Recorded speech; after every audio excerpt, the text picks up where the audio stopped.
Your home for local sports is Sports Radio 1350 WOYK.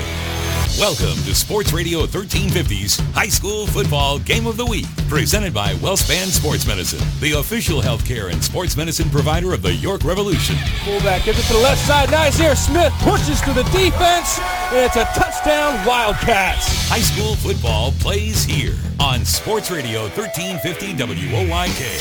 First in York, first in sports, and bringing you the best of the York Adams League every Friday night. He takes the snap, drops, pump fakes, fires downfield, caught, touchdown! Now, let's head out to the action for the Game of the Week, presented by WellSpan Sports Medicine, right here on Sports Radio 1350 WOYK, York. Welcome to the High School Football Game of the Week, presented by WellSpan Sports Medicine.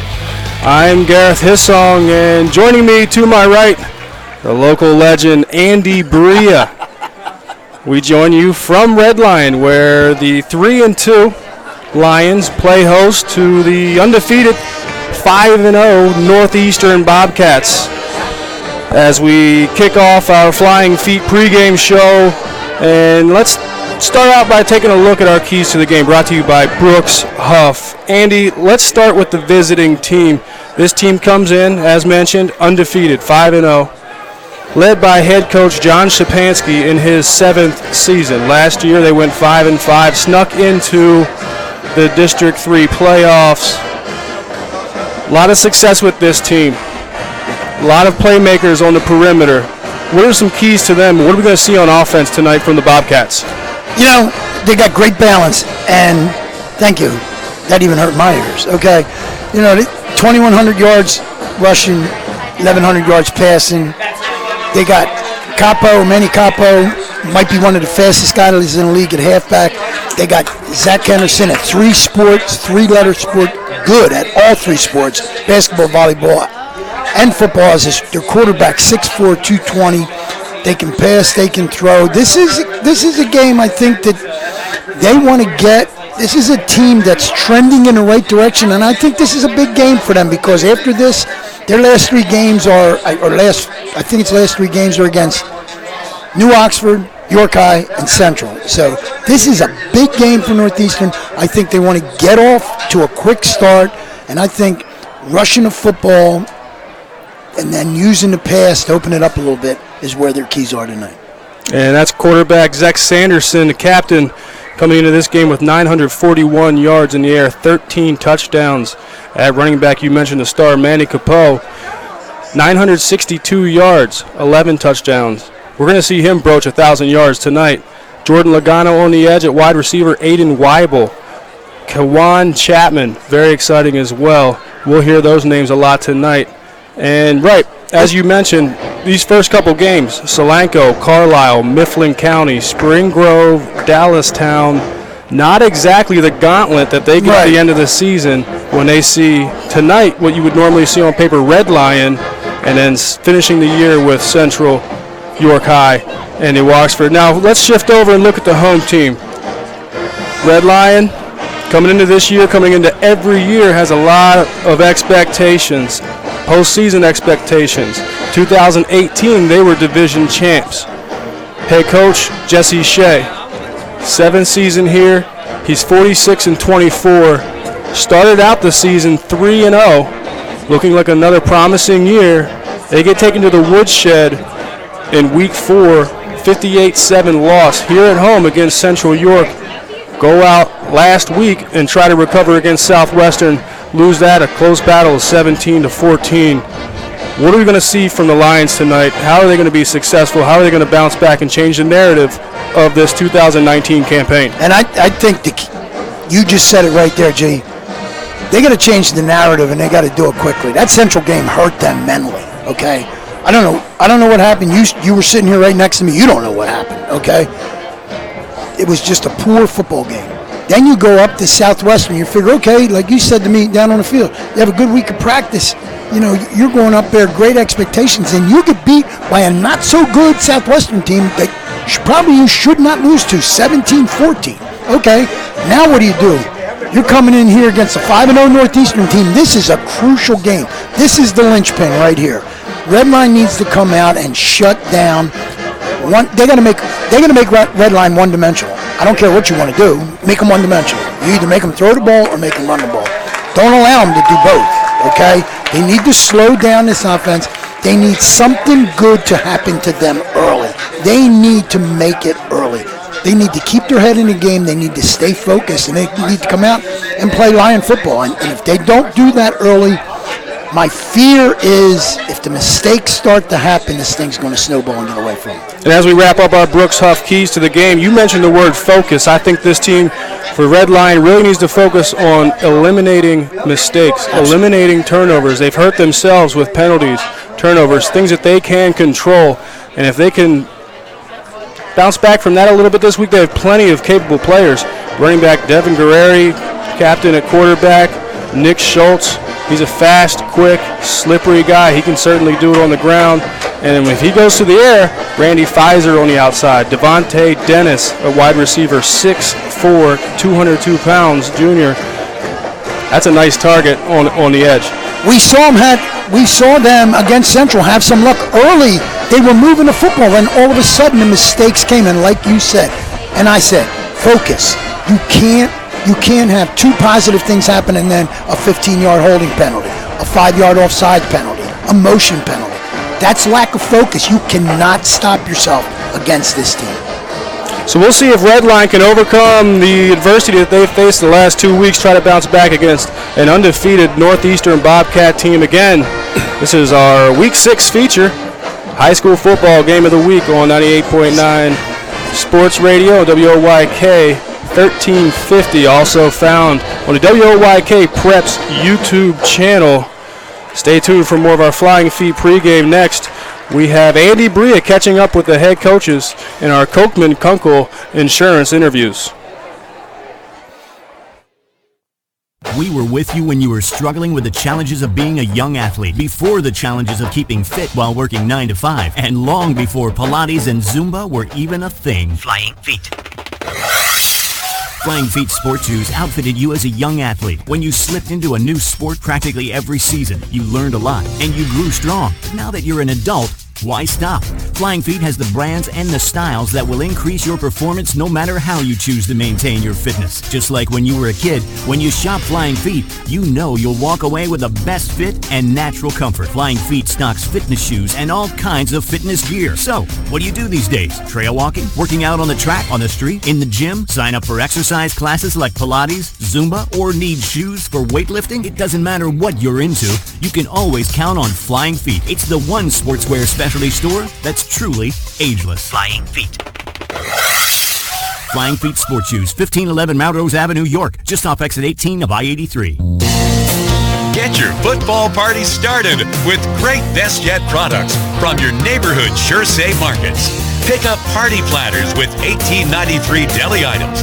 Team up Best Jet hot dogs and hamburgers with Best Jet rolls.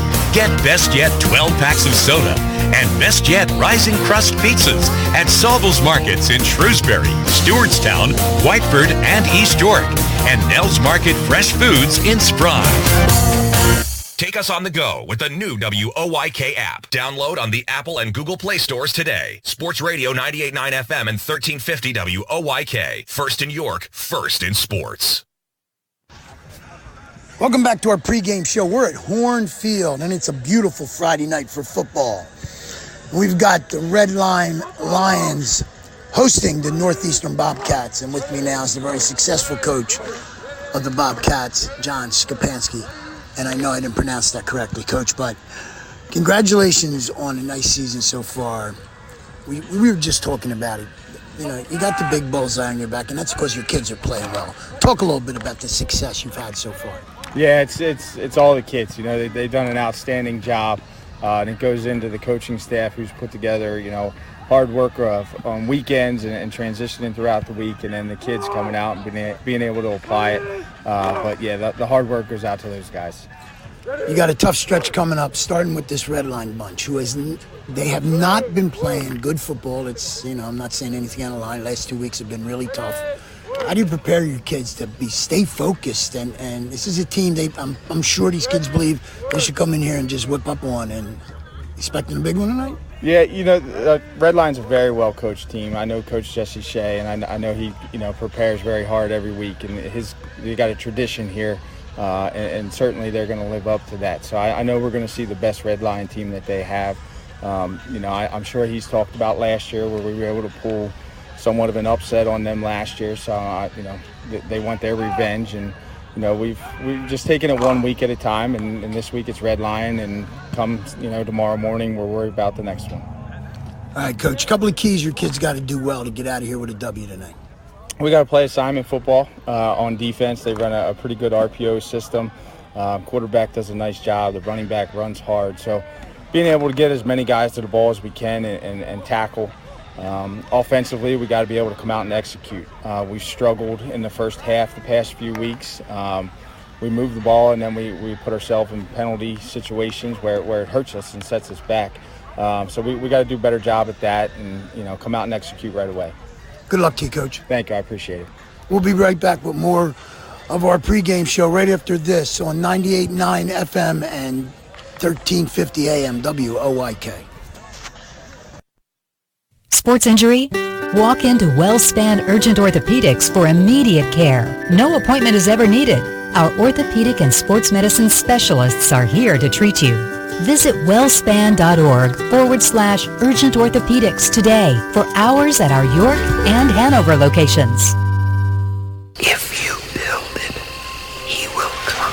So the famous line goes in the classic baseball movie Field of Dreams. Well, at Brooks Huff Tire and Auto Center, we did just that. We built a family-owned, friendly, clean, state-of-the-art, multi-location tire and auto repair business that covers all four corners of York County. Go the distance.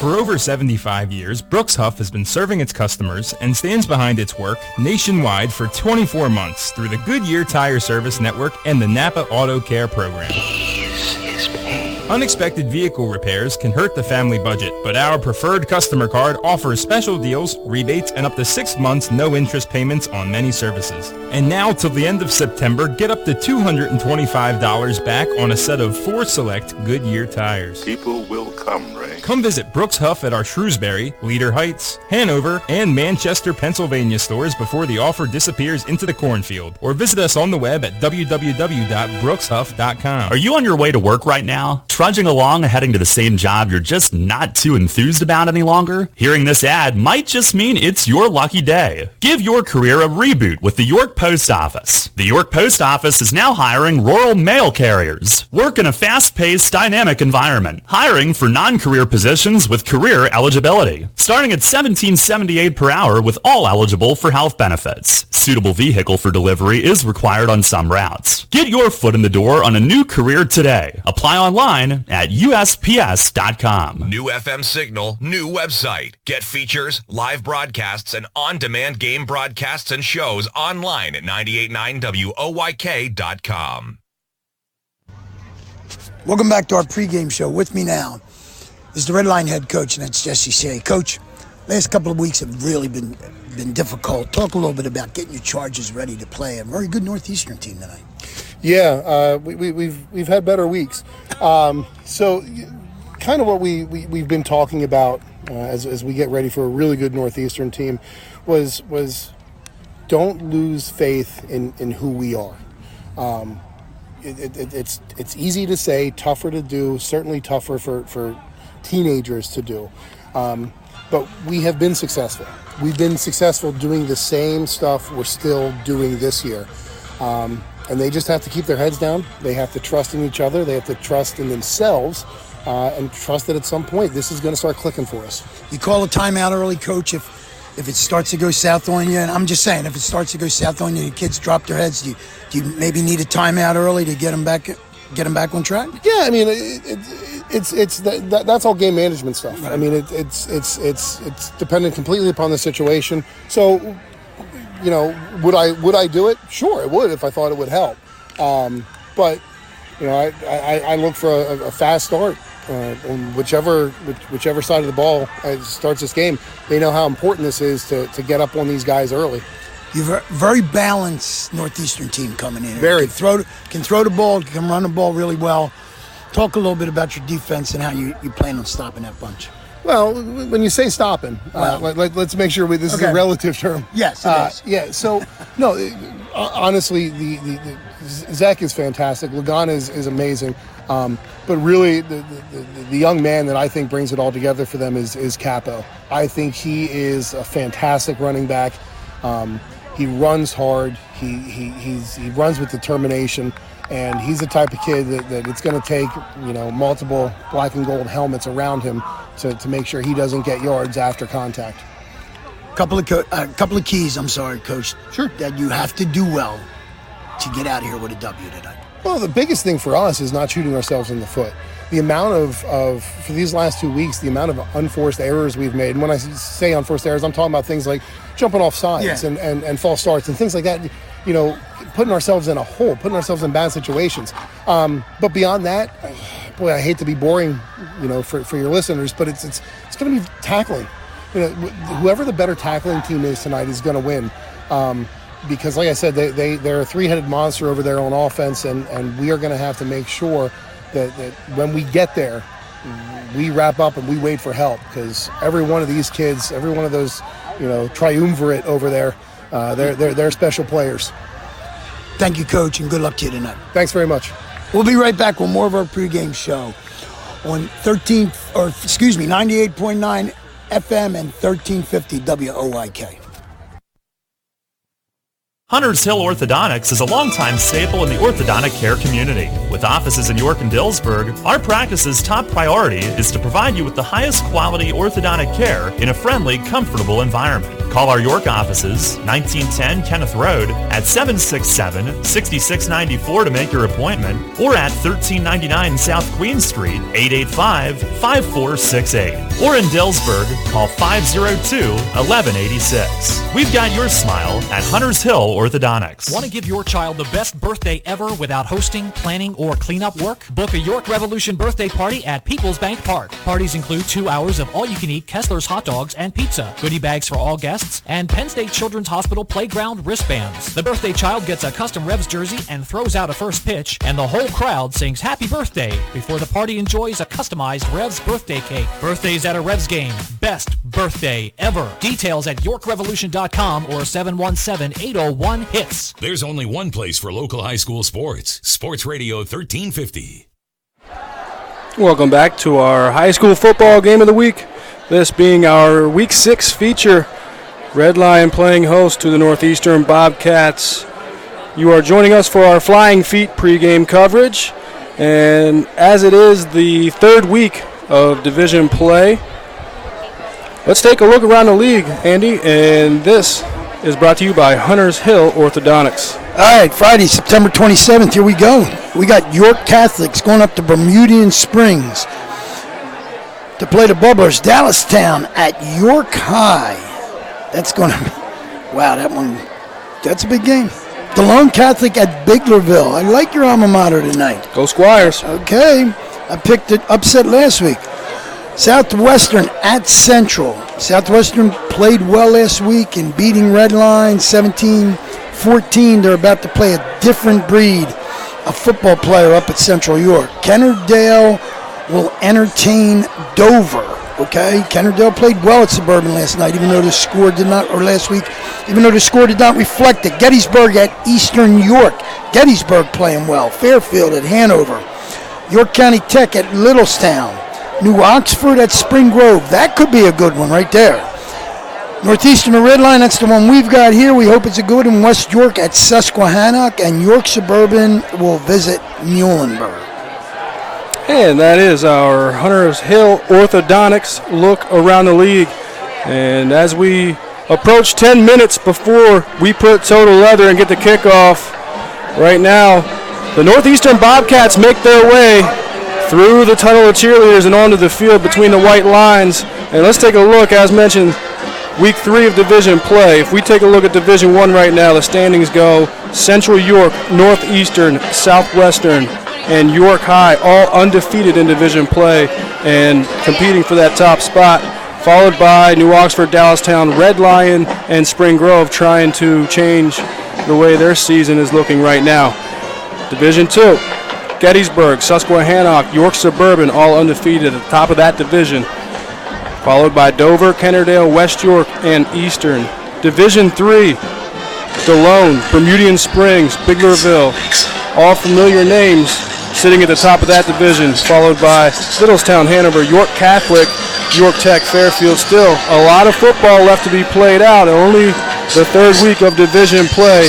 Going to be interesting, and as we sit tonight, Northeastern still has a lot of tough games to play this season, finishing up the season facing Southwestern, Central, York High, and New Oxford.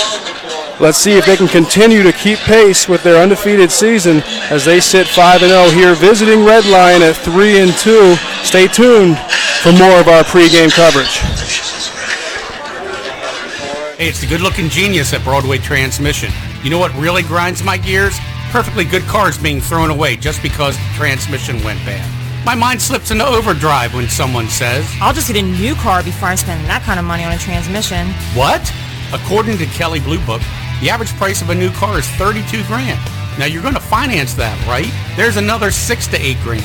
And if you drive it off the showroom floor, it loses 20% of its value immediately. Don't forget, you also have to pay sales tax, higher insurance rates, title and registration fees, and come up with $600, $700, $800 a month depending on your interest rates for 5 years. And remember, you will still have to pay for the upkeep of the car.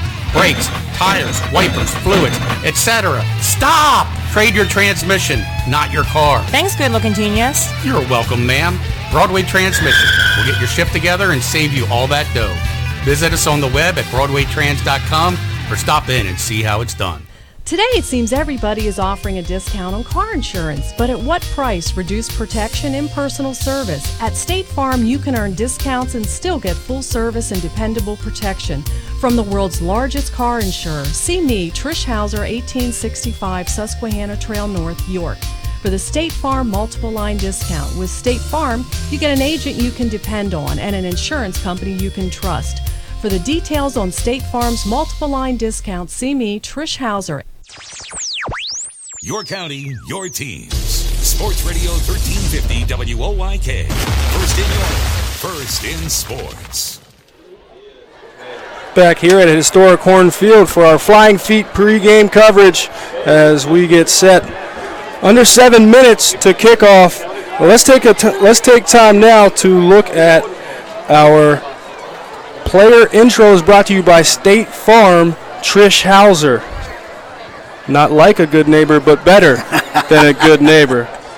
And the visiting team, Northeastern Bobcats, on offense. That offensive front started with captain Kevin Allman. He's 6'3", 190-pound senior. 71, Robert Allman. 74, the center, Chris Rode. 79, Nywan Williams. And 75, the right tackle, Aaron Riddle. As you hear now, this crowd charged up as the Lions come running onto the field, getting ready to kick this game off. At quarterback for Northeastern, captain Zach Sanderson. At running back, Manny Capo. Fullback, Alex Tejada. Wide receivers, Caden Hamilton, Jordan Lagana. At tight end, Jackson Burnham. And for the home team, Red Lion Lions on offense. At quarterback, Nick Schultz. Running back, Devin Guerreri. Fullback, Kurt Keogh. Wide receivers, Gerald Zapata, Randy Pfizer Jr., Devontae Dennis. The offensive line goes Dylan Zeller, Scott Wilt, David Crayley, Jared Miller, and Kyron Gordon Bay. It's going to be a fun night, especially up in the trenches, as both these teams are very evenly matched on paper. Let's get ready to kick this off and see how it plays on the field as opposed to on paper. Stay tuned for more of our Flying Feet pregame coverage after this. If you've been thinking of going to college and you would like to play sports when you get there, join our team. Earn a Penn State degree and continue to play the sports you love. 6 collegiate sports are now available, including baseball, soccer, men's basketball, women's softball, and women's volleyball. For more information, check out our website at PennStateYorkSports.com. Once again, that's PennStateYorkSports.com. Can't get enough of the birds? Sports Radio 98.9 and 1350 WOYK has you covered. Join us all season on Mondays at 6 for the Baltimore Baseball Show, hosted by award-winning Orioles and National Baseball writer Dan Connolly from The Athletic Baltimore. Exclusive in-depth interviews, plus the latest insight and analysis on the Orioles every week. Talking baseball and the birds every Monday at 6. The Baltimore Baseball Show, brought to you by Flying Feet Sports Shoes on Sports Radio 98.9 FM and 1350 WOYK. First in York, first in sports.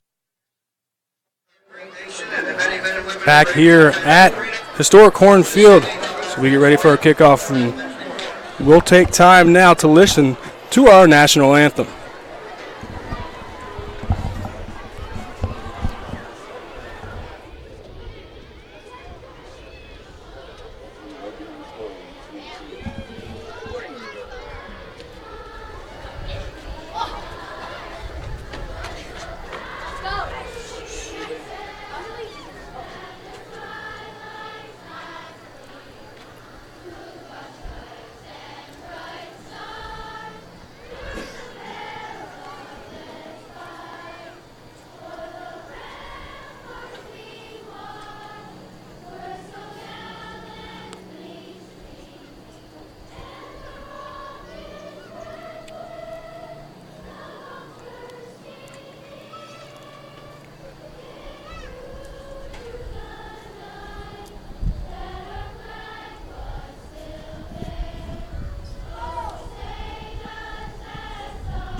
Great rendition of our national anthem.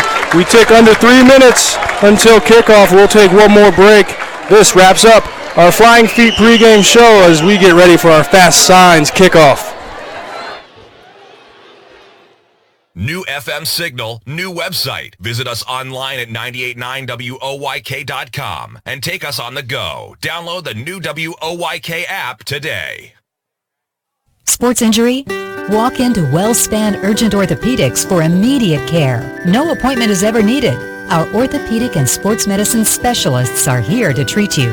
Visit wellspan.org/urgent orthopedics today for hours at our York and Hanover locations.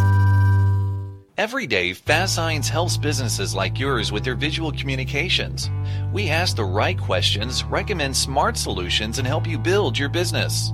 Our knowledgeable consultants uncover your communication challenges and provide visible solutions. At Fast Signs, we're innovators, planners, and designers. We're more than fast, more than signs, and we're more than ready to help. Contact Fast Signs today. Visit our store next to Sam's Club in East York or visit us online at fastsigns.com. There's only one place for local high school sports. Sports Radio 1350.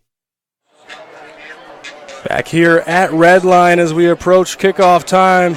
We have 12 minutes on the clock. The captains have gone to their respective sidelines as Northeastern won the toss and chose to receive. And, Andy, why not when you bring in an offense that through 5 weeks is coming in with 2,127 total yards, 1,186 rushing yards to 939 receiving yards. I mean, this is what I've been thinking about all day. The way Redline's been going, Northeastern's coach, Szczepanski, he knows. He doesn't want anything. He wants to get off quick, put them in a hole, and see how they react mentally. This is all about Redline's focus in the first quarter. It's going to be very interesting to see how they go. Jacob Ernest kicks it off, and we get our first penalty of the game as it rolls out of bounds around the 20-yard line, trying to get the ball for the return. Number 3, Kwan Chapman. He's an exciting player. He's a captain, wide receiver. So here comes the Northeastern Bobcats offense. Zach Sanderson, the captain, senior, 6'4", 220. Not only is this his third year starting at quarterback in the football season, but also a 3-year starter at volleyball and basketball. Talented athlete. You know, you don't want the mistake, but you put him on the 35-yard line in great field position. by kicking the ball out of bounds. So from the 35-yard line, we get the first play, and it's Manny Capo up the middle of this defense, pushing his way across the 50, and that's a gain of 16 yards. And that's number 1, made that stop for Redline. That was Randy Pfizer coming up from the secondary, but not before Manny just knifed him. So a fresh set of downs into Red Lion territory, 1st and 10 from the 49. And Zach Sanderson gets a snap, looks downfield, and throws it to an open Jordan Lagana through his hands, and staying in phase on defense is Alex Cook. Nice pattern. It was a go pattern, okay? Sanderson put it right on his hands. You got to catch that ball. Man, looked like Nelson Aguilar, the Eagles. Go Birds go after last night, huh? That's your team. That's it, man, but you got to catch the football. Already one first down is opening possession. This is their third play. It's a handoff to Manny Capo, and that's going to be taken for a gain of 2. It'll be 3rd and 8. Number 10 for Redline that time, and that's the Red Line's defender. Man, I tell you, it's tough here. I don't have everybody on the board here, but number 10 is, Tanner Snyder. Nice tackle that time. So the first 3rd down situation, and we get a flag before we can get the play off. It's a false start against the Bobcats, puts them behind even more in the down and distance. All right, well, now we'll see what they got. A little adversity, and this is exactly what Redline wanted. You got him in 3rd and long. 3rd and 13. Zach Sanderson in the shotgun, ball on the 48-yard line of the Bobcats on the right hash. Sanderson gets the snap and looking downfield decides to keep it himself up the middle. Will not have enough for the first down. He will be stopped short, and it'll be 4th and 5 for the Bobcats. Tell you what, there wasn't a lot of blocking in there. They sent everybody except for the tackles and guards for that one. Unable to convert on the first 3rd down attempt. So in comes to punt is Alex Afada for the Bobcats. Back to return, Randy Pfizer for the Lions. Good snap, and the punt is off. Pfizer calls for a fair catch with his feet planted at the 9-yard line, and that is where we will see the Red Lion offense led by Nick Schultz come out for their opening possession.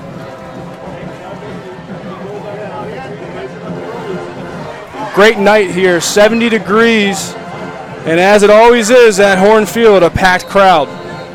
Okay, Redline starts deep in a hole here, G. 9-yard line. They need something positive to happen offensively. You got to change field position. And remember, Schultz is their kicker, and he does not do it well. 1st and 10 from the 9-yard line, moving from our right to left. Ball on the left hash. And Nick Schultz will get the snap, throws out immediately to the right to Randy Pfizer, making one defender miss. He traverses field. He's got a lot of real estate. He's across the 20, across the 30, to the 40, the 50. It's a foot race down the sideline. Randy Pfizer Jr. will not be caught.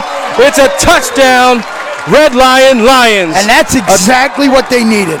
Touchdown of 91 yards. An easy pitch and catch, and Randy Pfizer traverses field, and it's fireworks on the first play for the Lions. Nice picket line set up. When he came back the other way against the grain, his offensive lineman and the wide receiver on the other side set a nice picket line there, let him turn the quarter, and once he got a full head of steam, he was not going to be caught. That's the way Redline needed to start. A great start, and here comes Jacob Ernest for the extra point. As Redline waits for one more man to come on the field, Kurt Keogh scrambles out just in time. This kick is going to be blocked. Coming through to get his hands up is K-Juan Chapman. And a quick strike by Redline with 9:29 remaining in the first quarter. The Lions take the early lead, 6-0. Hunters Hill Orthodontics is a longtime staple in the orthodontic care community. With offices in York and Dillsburg, our practice's top priority is to provide you with the highest quality orthodontic care in a friendly, comfortable environment. Call our York offices, 1910 Kenneth Road, at 767-6694 to make your appointment, or at 1399 South Queen Street, 885-5468. Or in Dillsburg, call 502-1186. We've got your smile at Hunters Hill Orthodontics. Listen live, on demand, and on the go. Download the new WOYK app on the Apple and Google Play stores today. And back here at Horn Field, getting set for another Fast Signs kickoff as Jacob Ernest comes out to tee up the ball. This will be his second kickoff tonight. The first went out of bounds at the 20-yard line, getting their first penalty. Let's see if he gives Jordan Lagana and K-Juan Chapman a chance for a return. I'll tell you what, that was a Fast Signs start for a red line. You're not kidding. Huh? You're not kidding. Absolutely. And that's what head coach Jesse Say said. It is just fundamentals, block and tackle. These guys have the ability, and this is going to be returnable as K-Juan Chapman gathers the ball to 15, cuts it back up the middle of the field, gets out to about the 25-yard line, and the ball be marked at the 25, 1st and 10, Northeastern on their second offensive possession of the night. 5 guys making that tackle. They turned it back inside. Looked like he had a little bit of running room, but man, the red line closed that down quickly. Now, red line's with the lead. Every play is important, but remember what Jesse Shea said: blocking and tackling. It's a very simple game. A great, fast 3-0 start for this Red Lion team, and face some adversity, losing in the last 2 weeks. Said it's just the fundamentals that'll get us back and overcome that adversity. Here on 1st and 10, it's Manny Capo getting the handoff, and he is stuffed behind the line of scrimmage. It's going to be a loss of 1. 2nd and 11 for the Northeastern Bobcats. Number 21 in there for Red Line, Devontae Dennis.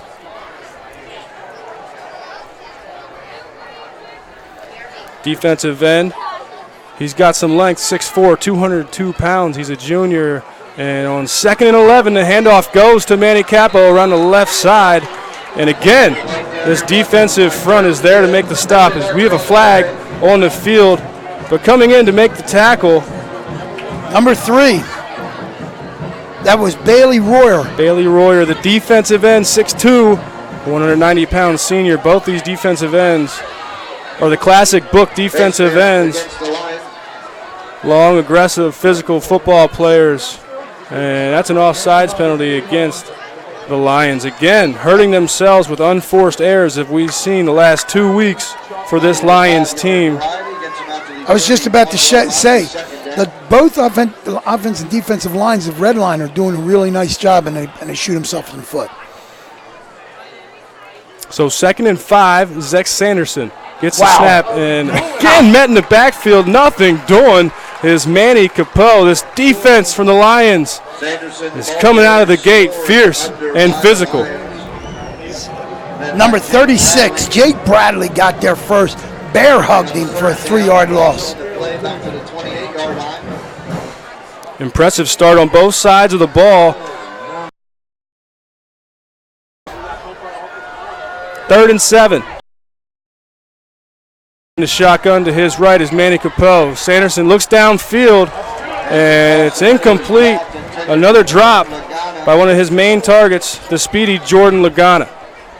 And it was there. It would have been short of the first down.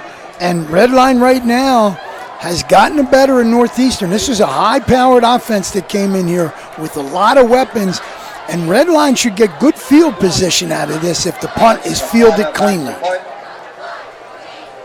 And we'll see as Alex Fafada comes in to make the punt.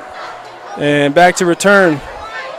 Already off to a fast start, the speedy Randy Pfizer. This kick is tipped. It's blocked. It was blocked. Bounces at the original line of scrimmage, rolls out, and will be spotted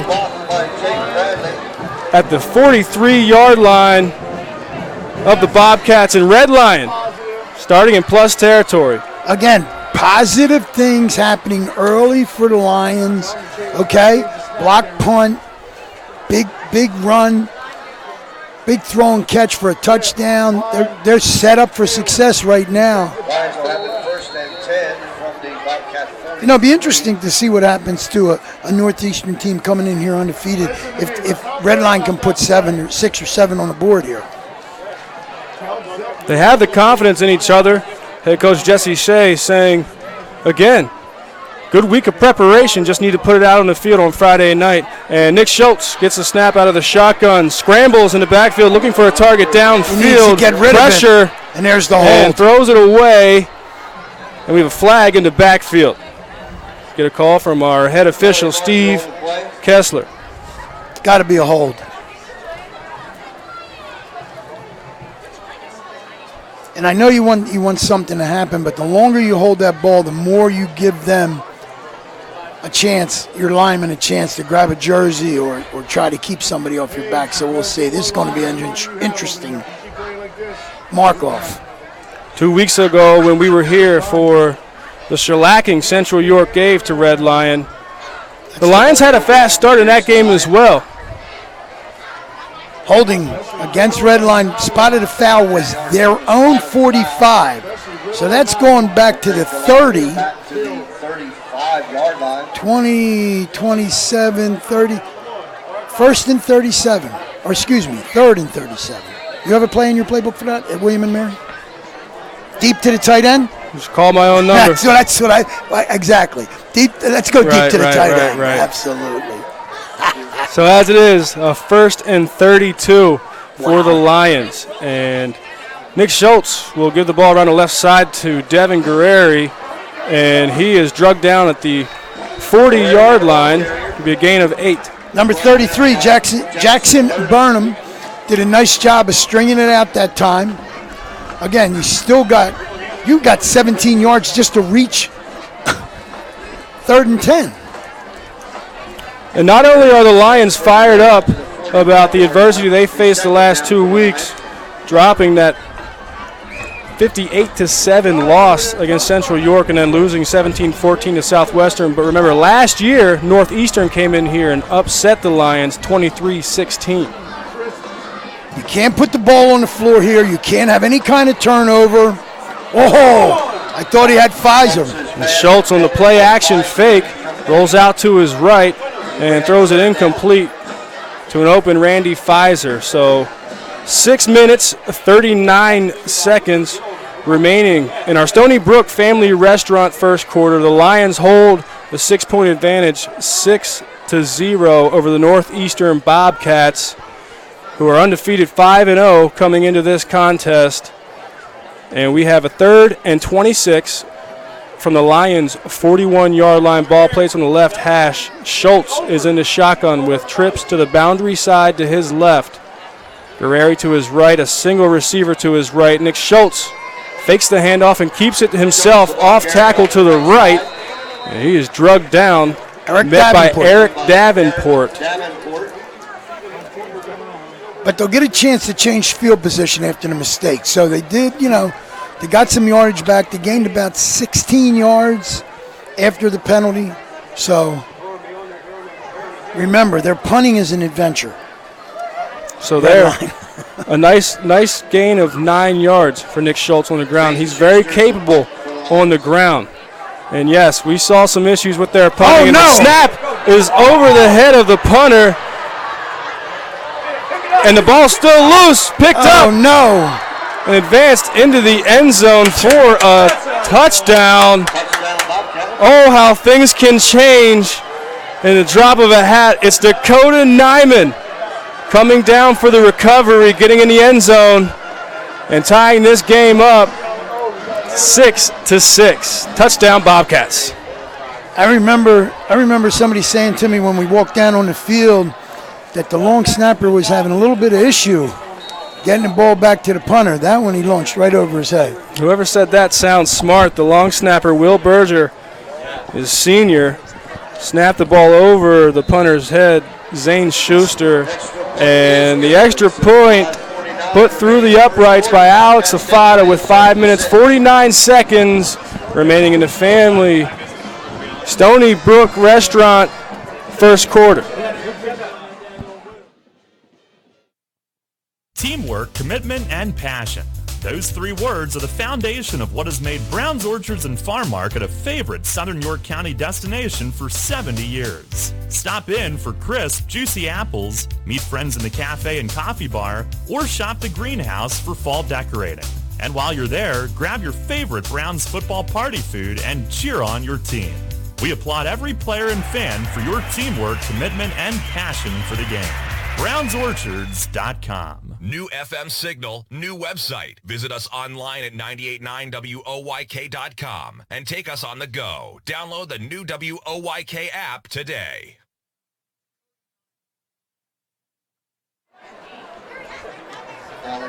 Back at Horn Field as we approach another Fast Signs kickoff where Alex Ofada will tee it up.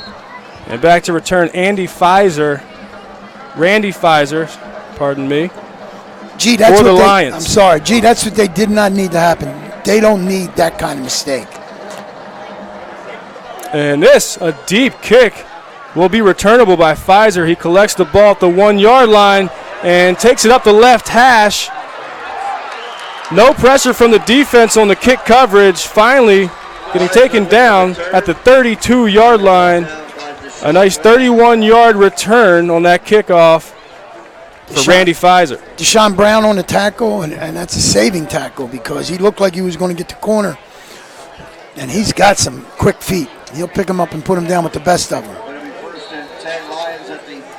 So again, Red Lions offense put back on the field after a punt.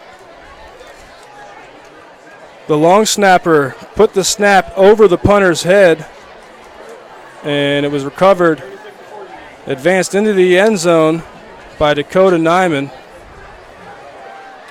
So as it is, the Bobcats with the 1-point advantage, 7 over the Lions, 6. And with a timeout from the offense of the Lions, that is their first timeout here in the first quarter.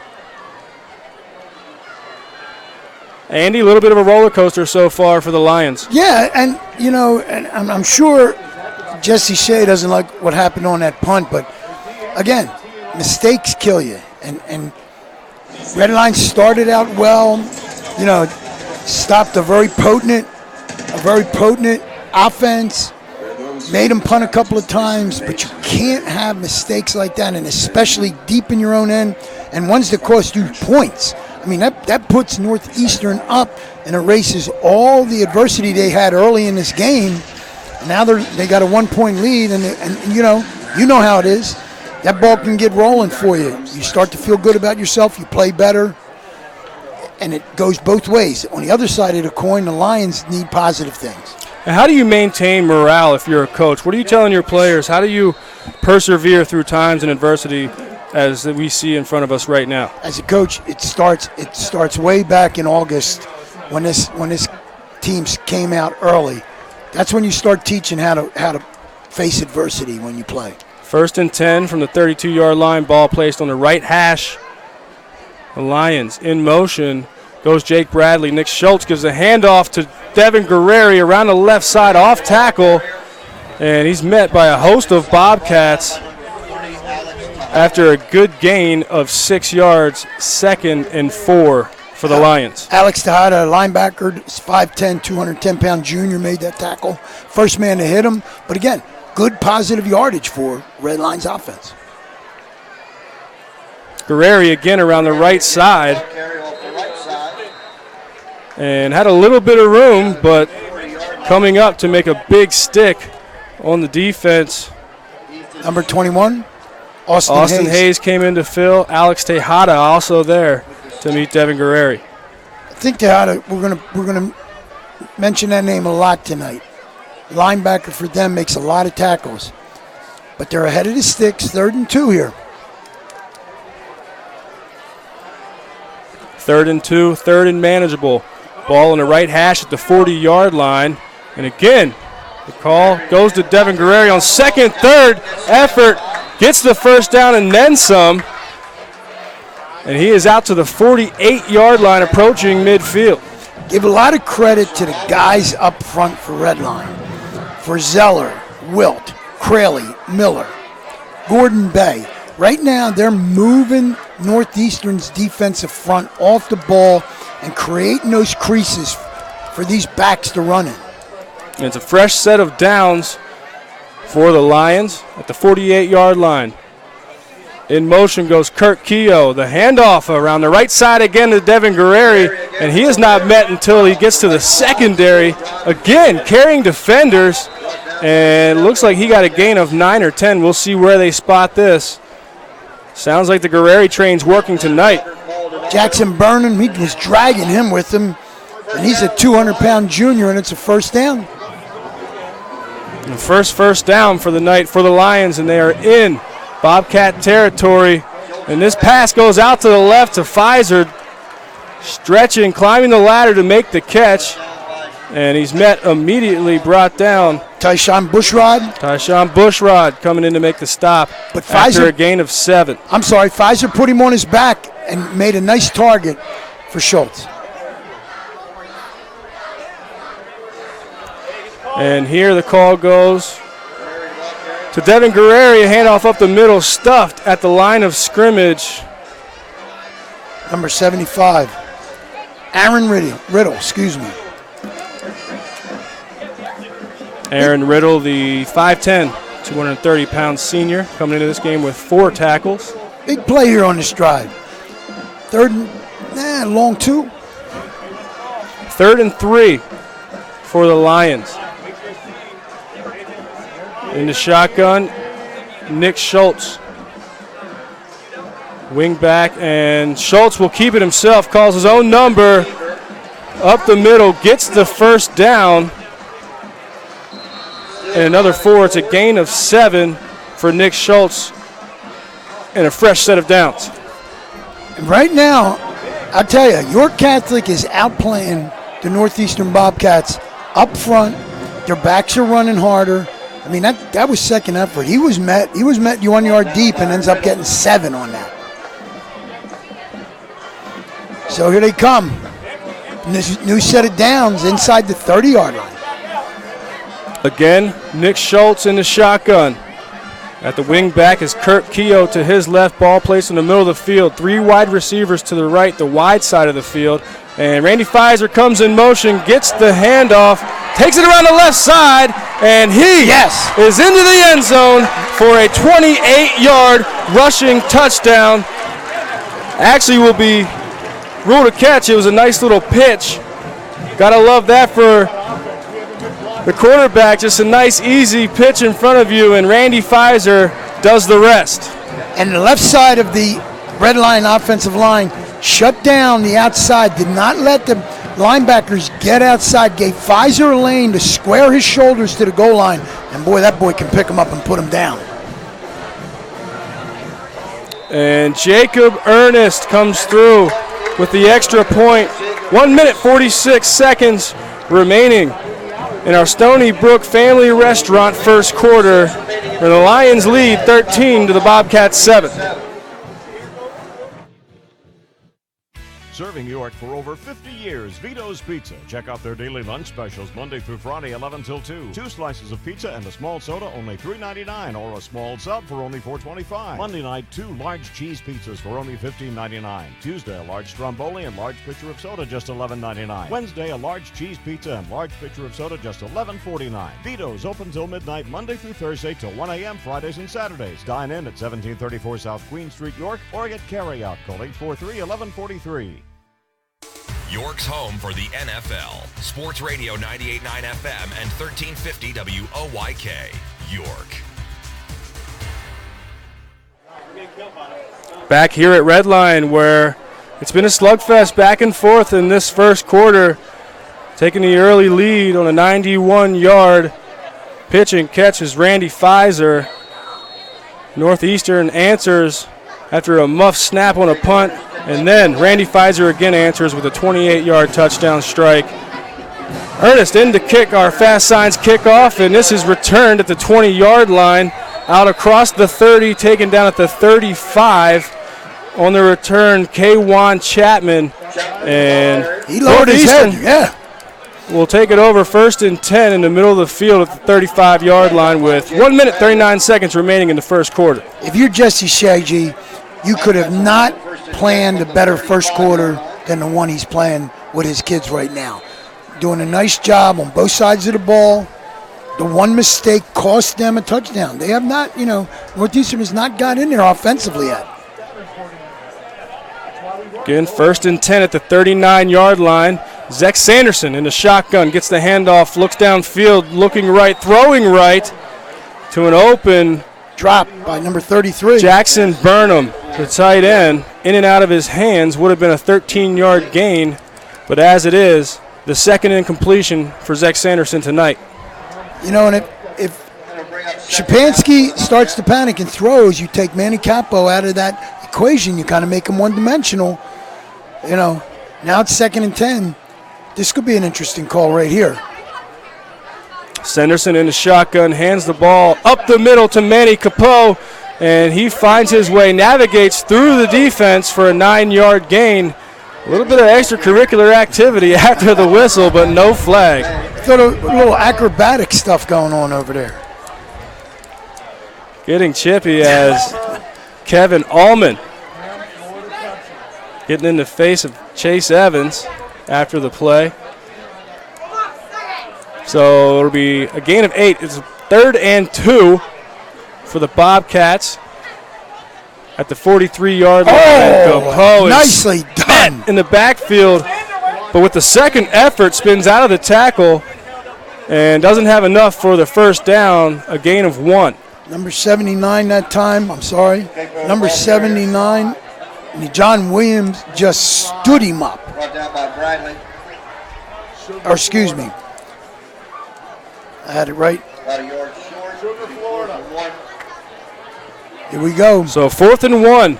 The offense stays on the field at the 44-yard line of Northeastern. The Bobcats will go for it here on 4th down. It's a pitch to the left to Manny Capo. He makes one man miss. He's in the open field to the 30 and finally drugged down there. Making the stop is number 1, Randy Pfizer. Not many people can catch Manny Capo when he's in the open. Randy Pfizer can't. 4th and 1 from your inside your 50-yard line, and you pitch it to Capo and let him pick the spot where he wants to run. So that's a 23-yard gain, and that'll do it for us here at our Stony Brook Family Restaurant first quarter. The Lions hold the lead 13-7 over the Bobcats.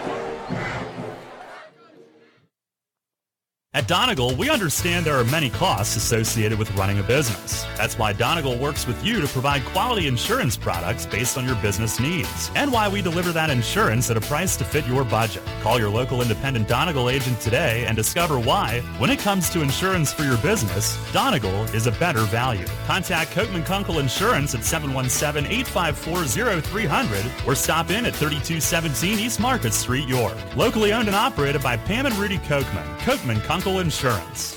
Listen live and on demand with the new WOYK app and online at 989WOYK.com.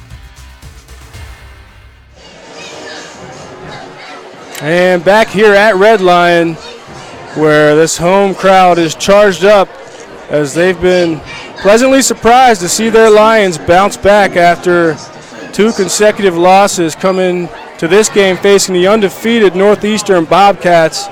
And as it is, hold the 6-point advantage at the start of the second quarter.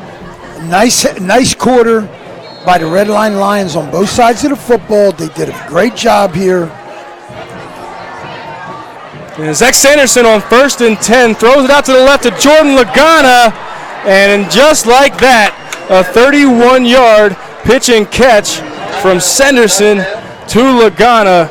And the Bobcats are back on the board. I'll tell you what. He dropped that one in on a dime. I mean, he was not open. There was good coverage on Lagana, and I tell you, Lagana caught it over his shoulder, dropped it in a bucket, and did the rest by himself. And Lagana comes into this game, 8 receiving touchdowns, gets his 9th on that play, the first play of the second quarter. Alex Afada in for the extra point, And it's a good snap. He puts it through the uprights. And 1 second, we have a penalty, flag on the field. Really?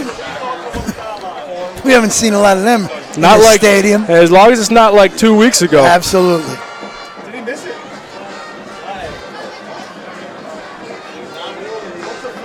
So the officials you must believe talk it out. Both teams still go to the sideline. And head coach John Shapansky for Northeastern holds his hands up, says it's good. Let's move on. Jesse Shea right now is not happy about something. Now they're coming back out. They got a face mask against. I'm sorry. The signal was a face mask against Northeastern.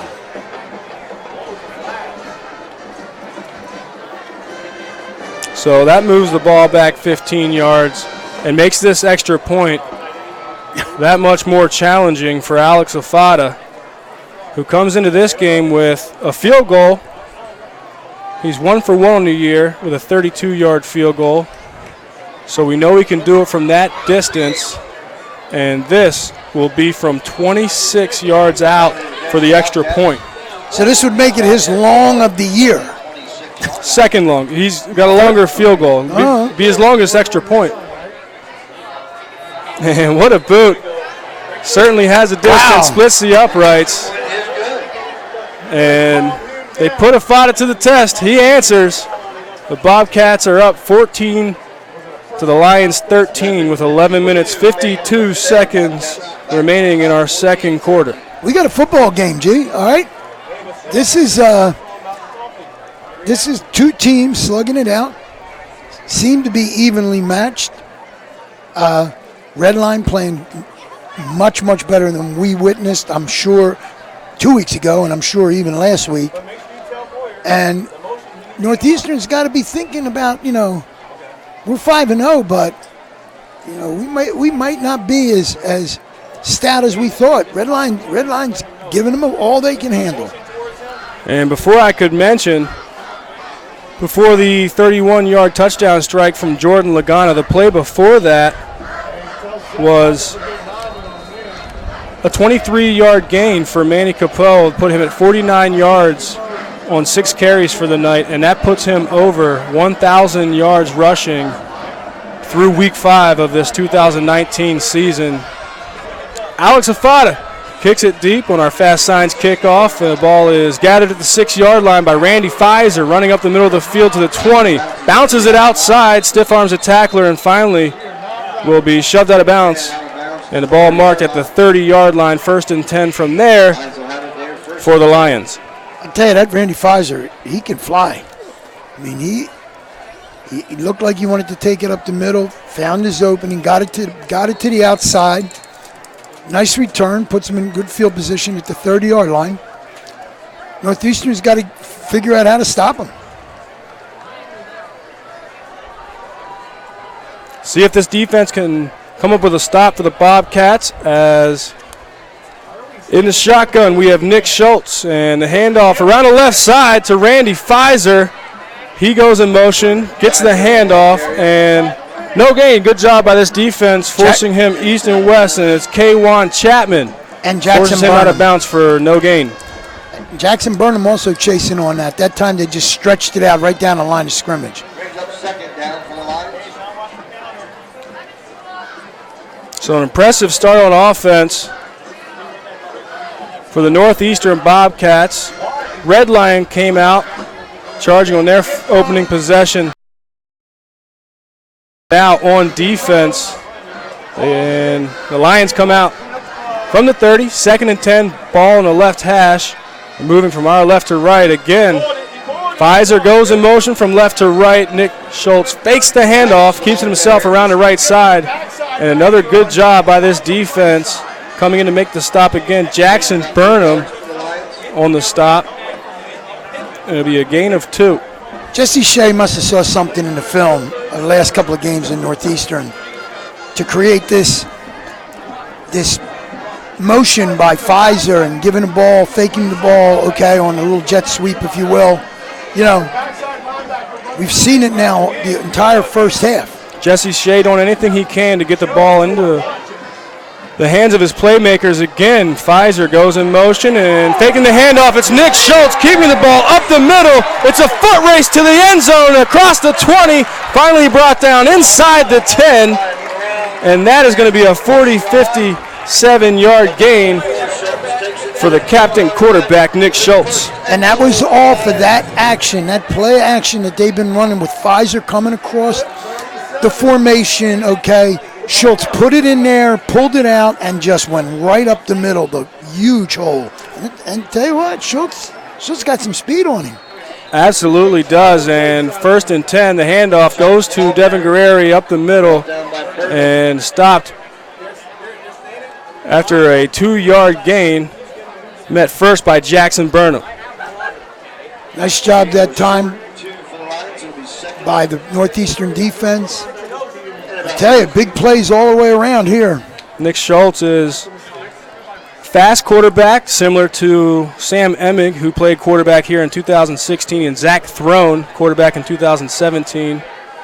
Schultz got some experience last year. Here he is in the shotgun and handing it off to Devin Guerreri around the right side, met in the backfield, and forces himself ahead for a short gain of 2.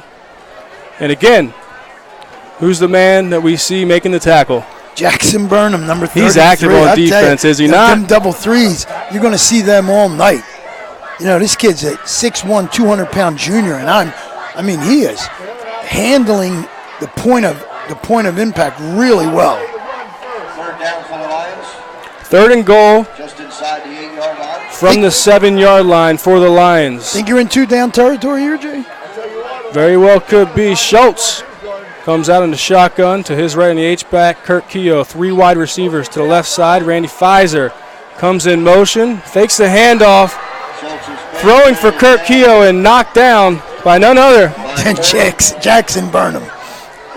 Nice job. It brings number up 33, Jackson Burnham again.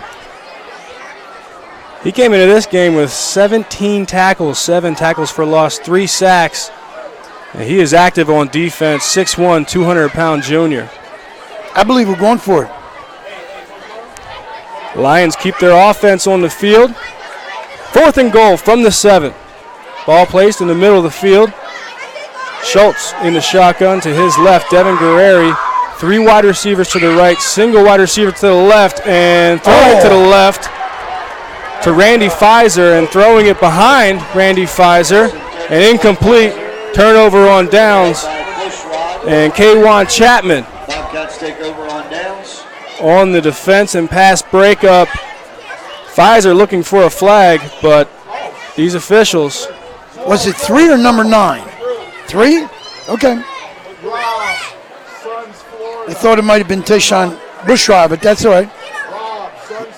I'll tell you what, he was open. Nice play by the defensive back. We saw that play against Central York, but the throw was to Gerald Zapata, and it worked for a touchdown that time. Incomplete, and a turnover on downs. Northeastern Bobcats take over at their own 7-yard line. 8 minutes, 52 seconds remaining in the second quarter. Zach Sanderson drops back and setting up the screen, throwing it to an open Manny Capot for the middle screen. He gets it out across the 25-yard line, and a flag on the play. We'll see if this play stands or if it's coming back. Ineligible down the field.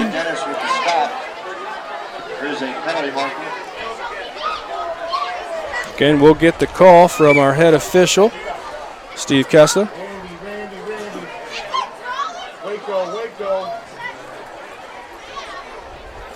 Be interesting to see what this call is. That's what it is. Exactly. Ineligible man downfield. And on a screen pass in high school, you tend to see that. You know what I mean? Somebody releases too early.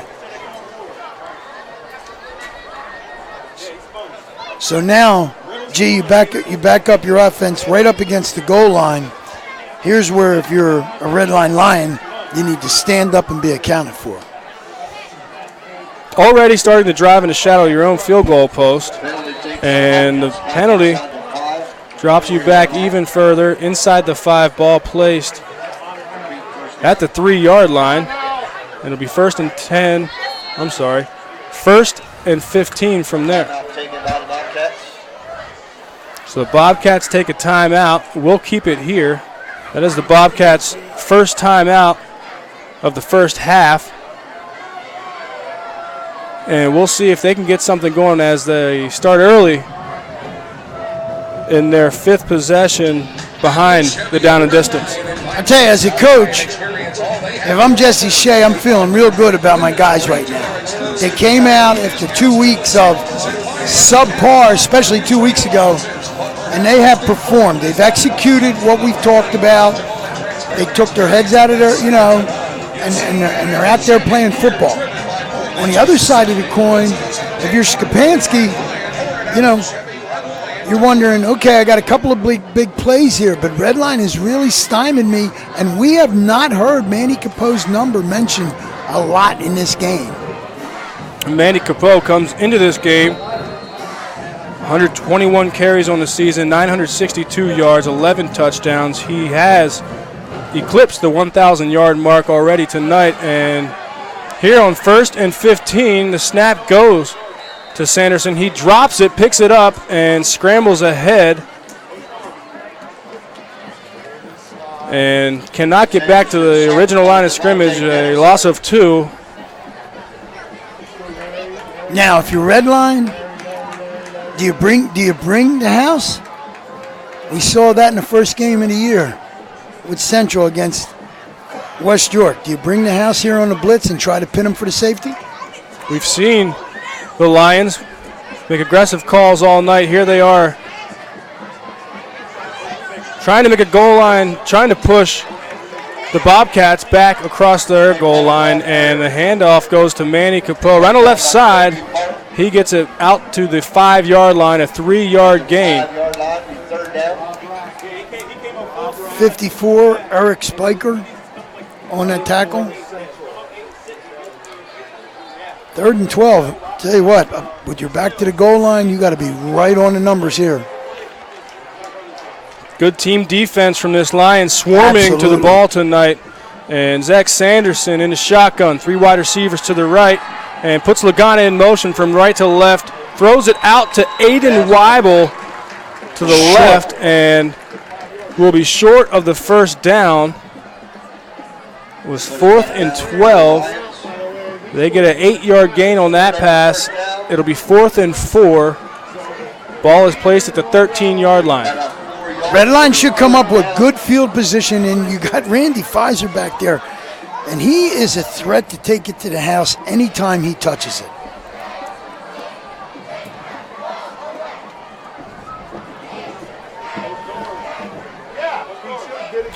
So to punt is Zach Sanderson.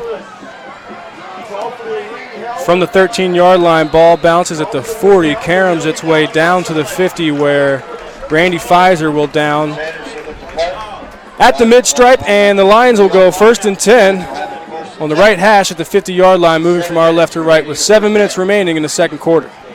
And I don't like the body language right now of the Northeastern Bobcats. They're looking a little shook right now. Lions are in control right here. They punch one in here.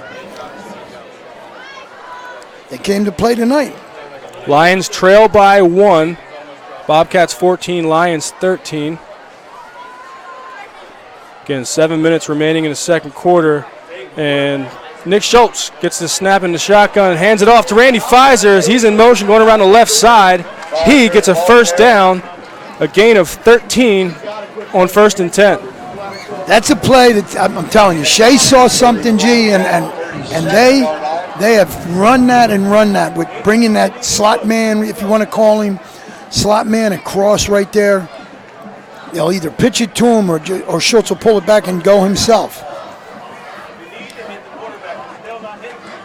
An impressive player, Randy Pfizer. He's a speedster on the edge for the Lions. They run the same play. This time it's a shovel pass to the H-back, Kurt Keogh. And the Bobcats defense not fooled, making a stop in the backfield. Go ahead. Got a little slick that time, you know what I mean, with the little shovel pass. I would have gave it to Pfizer. Until you stop him, I'm just going to keep shoveling the ball to him. So that's a loss of 1. It'll be 2nd and 11. Ball placed at the 38-yard line of the Bobcats. The Lions driving from our left to right. This time the shovel pass goes to Randy Pfizer. Around the right side, shakes 2 tacklers in the backfield, traverses field, and it's a foot race to the sideline. He gets a first close down to the first down marker. We'll see where the ball is placed. They needed 11. He ran out of the tackle of guess who? Number 33, Jackson Burnham. Spun right out of his arms. Knocked out of bounds just shy of the first down marker. So the ball is marked just shy of his gain of 10 for Randy Pfizer. Right now, the Lions offense has got this Bobcat defense on their heels. They're backing up. 3rd and 1 from the 33. And taking Guess the what? handoff, keeping himself, is Nick Schultz. He is stuffed for no gain. It'll be 4th down. I believe he lost one. Maybe not one, but he lost a couple of feet. On the last possession, we saw Red Lion go for it on 4th and goal from the 7-yard line. Here they keep the offense on the field and will go for it on 4th and 1.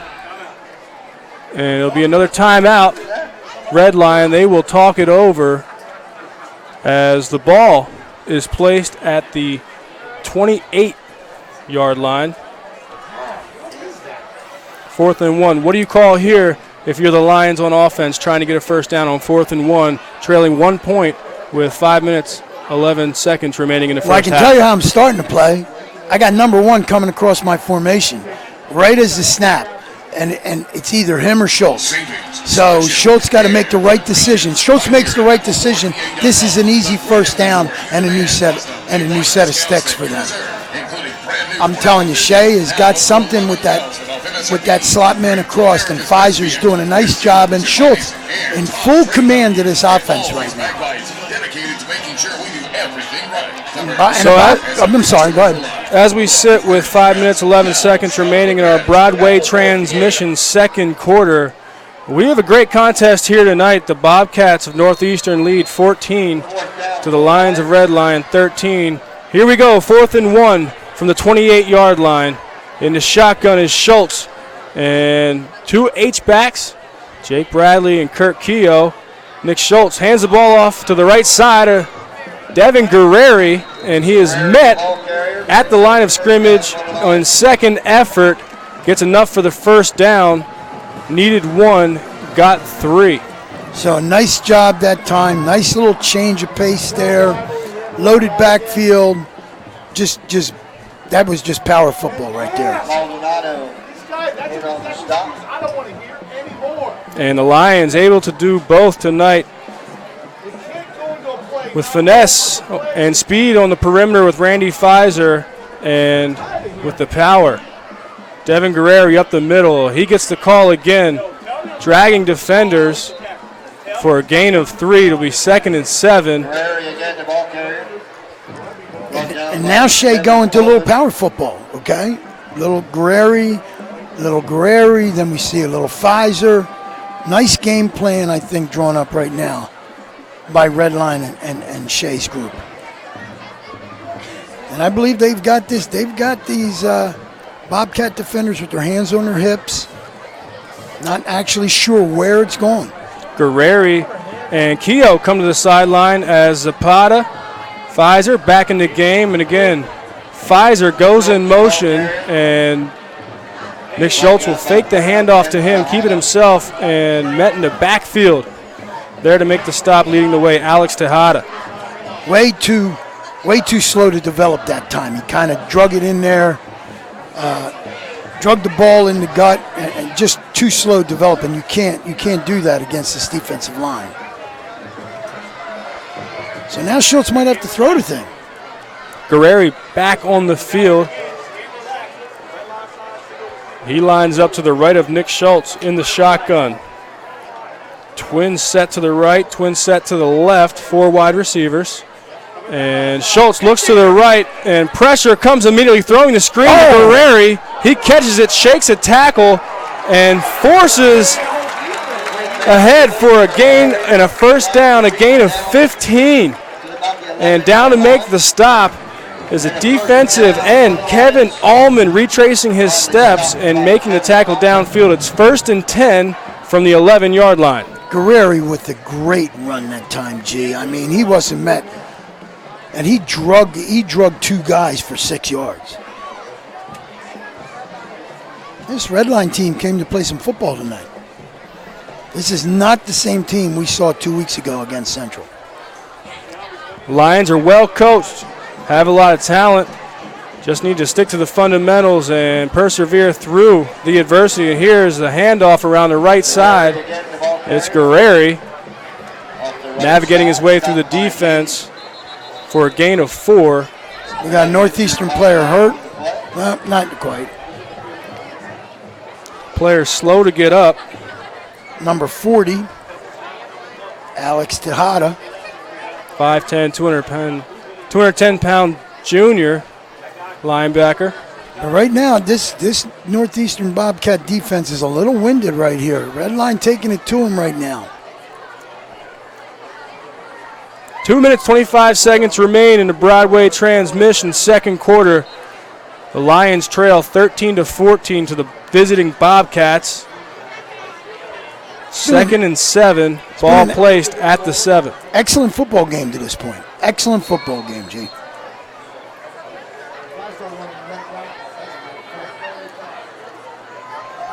So 2nd and 6, ball placed at the 7.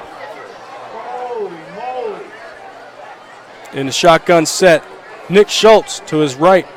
Devin Guerreri fakes the handoff to Guerreri. Schultz calls his own number. And Schultz waltzes in. And from 7 yards out, Schultz waltzes into the end zone, and the Lions take back the lead. And again, off that motion for Pfizer. Everybody bites. They're looking for Pfizer. He read the hole, and he never was touched. He walked in.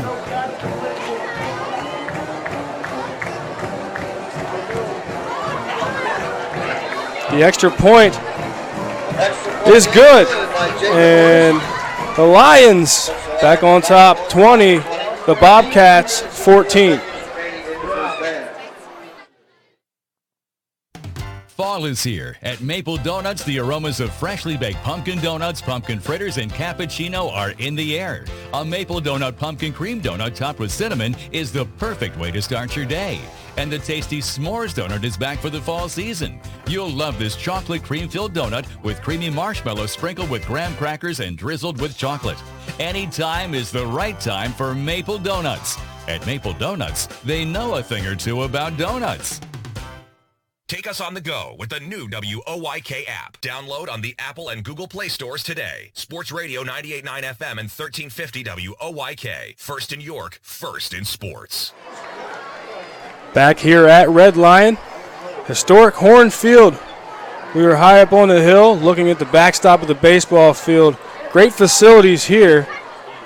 And coming back after a touchdown where the Lions retake the lead with 2 minutes before the end of our first half. A nice time-consuming drive. Keeps Northeastern on the sidelines. Their offense has not been on the field a lot.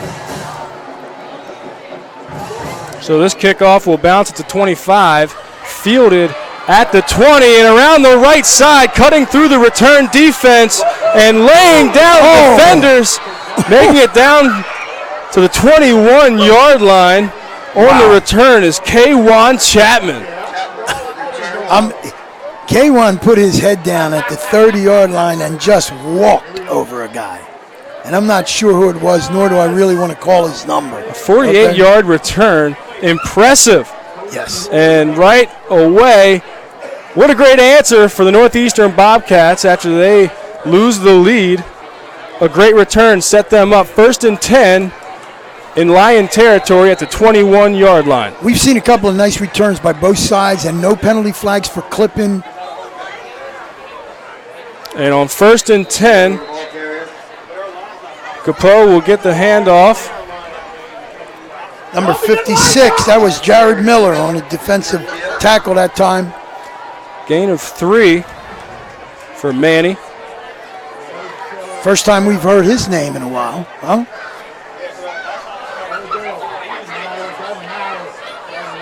Second and 7.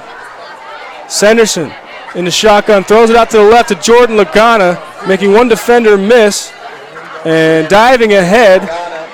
Close to the first down, but I believe he's going to come up just short. That's a gain of 6, 3rd and 1. And I got to believe they're in 2-down territory here, Gareth.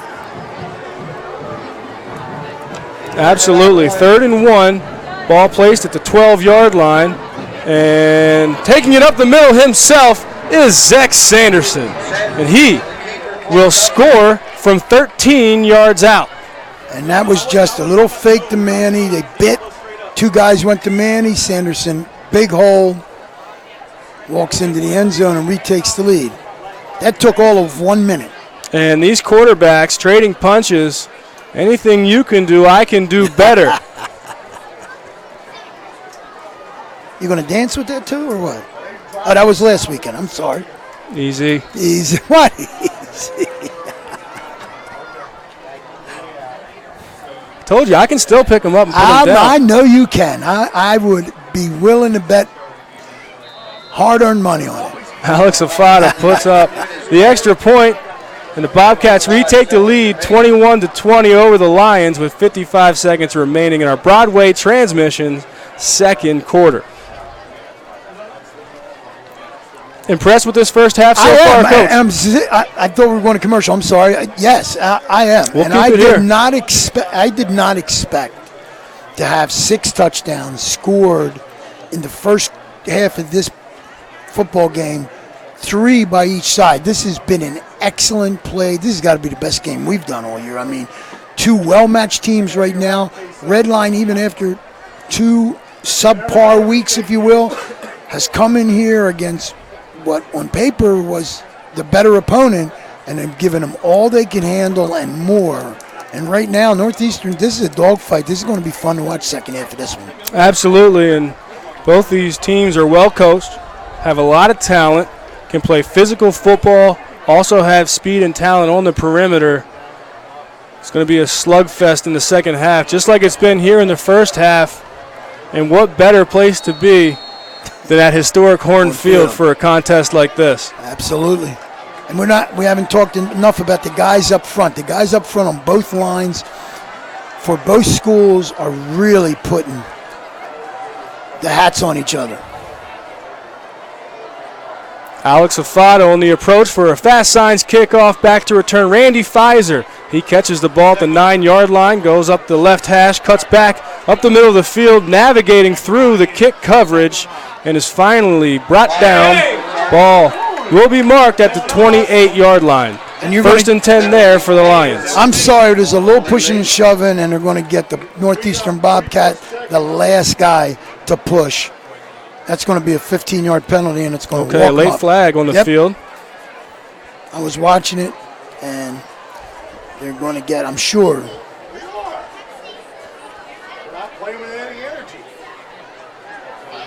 And one thing we've seen from both these teams at quarterback, a lot of composure. You expect it from the Bobcats.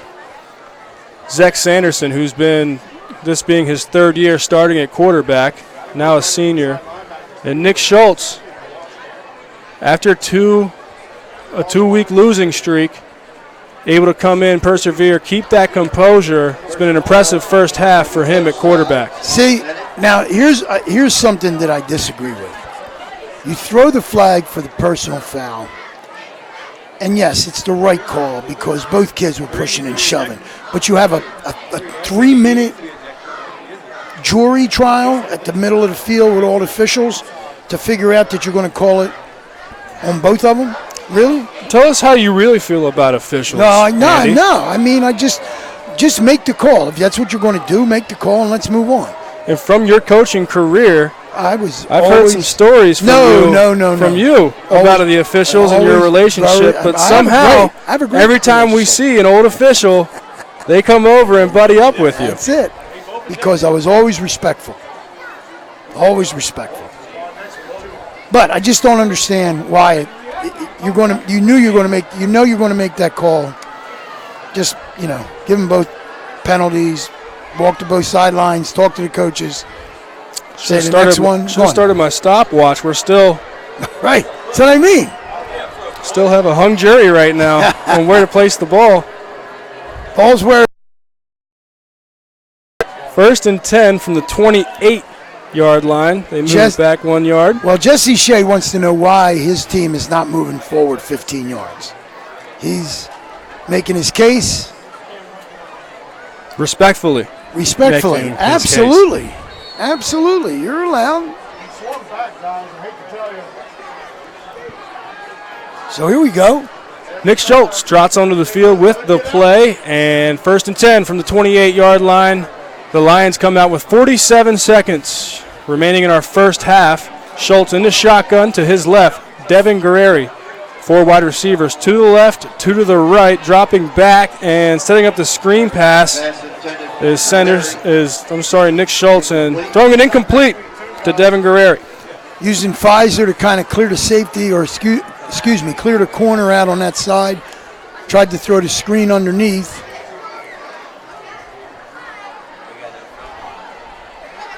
Nick Schultz doesn't have the kind of arm to reach Pfizer. Pfizer could, and they're giving him a lot of respect too. I mean, he's got a lot of. He can give it to you all. Can you get the ball to him? Nick Schultz at quarterback, known for being fleet of foot and his abilities on the ground. Here, throwing on 2nd and 10, in and out of the hands, deflected by a defender. As Dalton Moyer getting his paw up there, knocking it incomplete, the intended receiver, Gerald Zapata. So it's 3rd and 10, 40 seconds remain in our first half. Ball placed at the 28-yard line of the Lions, and the Lions trail 1 point, 20-21 to the Bobcats. I'm not sure I wouldn't run the ball here and keep the clock running, make Northeastern burn a timeout. And it is Nick Schultz calling his own number, keeping it on the ground for a gain of 9. 1 yard short of the first down. Timeout called by John Shapansky. They have 1 timeout remaining. 31 seconds remain in the first half, and Northeastern stops the clock. They want to get another shot at the end zone, and they've certainly done a great job of explosive plays and moving the ball down the field.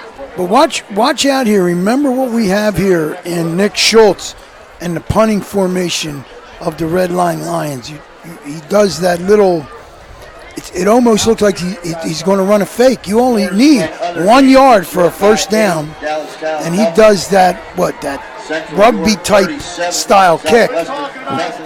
Let's see what we're going to do. And they've mixed it up. They bring in Zane Schuster. Okay. To take care of the punting duties. And remember, the Bobcats have already scored on special teams because of the punting unit and the issues. Will Berger, the long snapper, put it over the head of punter Zane Schuster.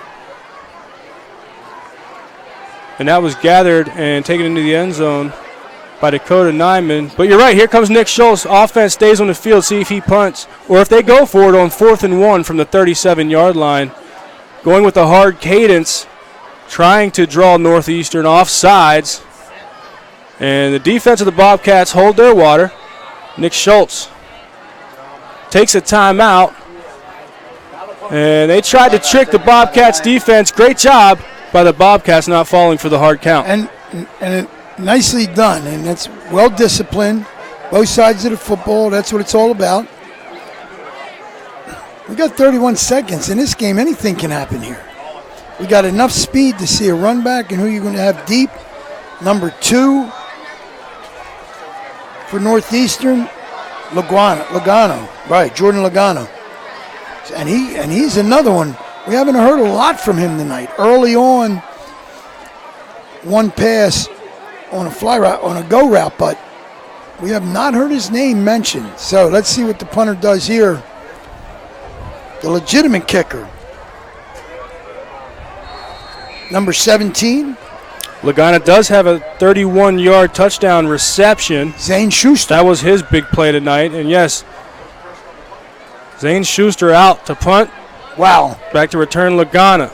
And Lagana will not have a chance to return this. Ball bounces at the 35-yard line of the Bobcats and rolls down to the 28. Where it'll be 1st and 10 for the Bobcats. 17 seconds remain in the Broadway Transmissions second quarter. And that's how you do that. And I'm sure you take a knee here in this game. Is that how you would coach up the punt? I don't know. Punted away, I would have ran the ball 3 times and made them burn all their timeouts rather than throw it. So let's see if Northeastern tries to get something with 17 seconds remaining. It is. Zach Sanderson in the shotgun with 4 receivers, 2 to the right, 2 to the left, and a handoff goes up the middle to Manny Capo, and the clock ticks under 10 seconds, and that should be the last play of the first half, and it's been an exciting one here from Red Lion. Historic Horn Field, where it's been back and forth, and as it is at halftime, the visiting Northeastern Bobcats, undefeated 5-0, hold the lead 21-20 over the 3-2 Red Lion Lions. We'll take a break and we'll come back for our Vito's Pizza halftime show. Runners know the challenge. It's not the uncompromising weather. It's not the pounding repetition. It's not knowing how to dig deep as you start the climb of that last hill. For runners, the challenge is the discipline to keep running. Flying feet. Casual runners, amateur runners, hardcore runners, no matter what level runner you are, Flying Feet Sports Shoes is with you every step of the way. Flying Feet has become the leader in athletic footwear and properly fitting the feet of runners throughout Central PA. Flying Feet has become the leader in athletic footwear, properly fitting the feet of runners throughout Central PA. And that holds true whether you're training or racing on roads, tracks, or trails. For those searching for that discipline, Flying Feet provides the latest shoe innovations, the accessories and equipment, and the inspiration to keep on running. Greg Baum and his staff have the knowledge and the true understanding of what running is all about. As one local runner put it, Flying Feet is family, and all runners are welcome. Flying Feet. Flying Feet Sports Shoes, 1511 Melrose Avenue, York, just off exit 18 of I-83. Serving York for over 50 years, Vito's Pizza. Check out their daily lunch specials Monday through Friday, 11 till 2. 2 slices of pizza and a small soda, only $3.99, or a small sub for only $4.25. Monday night, 2 large cheese pizzas for only $15.99. Tuesday, a large stromboli and large pitcher of soda, just $11.99. Wednesday, a large cheese pizza and large pitcher of soda, just $11.49. Vito's open till midnight, Monday through Thursday till 1 a.m. Fridays and Saturdays. Dine in at 1734 South Queen Street, York, or get carry-out. Call 843-1143. New FM signal, new website. Get features, live broadcasts, and on-demand game broadcasts and shows online at 989WOYK.com. Back here at Historic Horn Field for our Vito's Pizza halftime show. And here at halftime, it's the Northeastern Bobcat marching band comes onto the field for their halftime performance as their team, the visiting Bobcats, hold the 1-point advantage, 21-20 over the Lions here at halftime. So that's where we are with this game. It's been a slugfest here in the first half, a fun game to watch and high expectations for the second half. Let's take time now for our scoreboard updates brought to you by Brown's Orchards Farm Market. There's some serious points on the scoreboard. Gee, here we go at the half. Bermudian Springs, 13-0 over York Catholic. In the first quarter, York High 8, Dallastown 0. In the first quarter, DeLone Catholic 28, Biglerville 6. You ready for this first quarter score? Central York 37, Southwestern 0. That's a first quarter score. At the half, Dover 31-21 over Kennerdale. Second quarter, Gettysburg 23-8 over Eastern York. At the half, Fairfield up over Hanover 27-6. At the half, Littlestown 33, York County Votech nothing. In the second quarter, New Oxford with a 30-7 score over Spring Grove. Our game here is 21-20, Northeastern over Redline at the half. In the first quarter, no score between West York and Susquehannock. And in the second quarter, York Suburban taking them to the woodshed, if you will. Muhlenberg 41-0, and that is your Friday night scoreboard at the half of our game here at Redline. Brought to you by Brown's Orchards Farm Market, where Andy Bria will have no problem telling you about how great the apple pie is from Brown's Orchards Farm Market. I still need to get over there and try that so I can give you my own feedback. I'm telling you, man, buy a half-gallon of vanilla ice cream, one of them pies. See you later. You think I'd like that? Do I look like someone that would like some apple pie? I don't know, man. You know, whatever. I'm not saying you look good. You could go for some apple pie. So that's our scoreboard update here on our Vito's Pizza halftime show. As it is 21-20, the Bobcats lead over the Lions. And we'll play out a little bit of the Northeastern Bobcats marching band before we head back to break.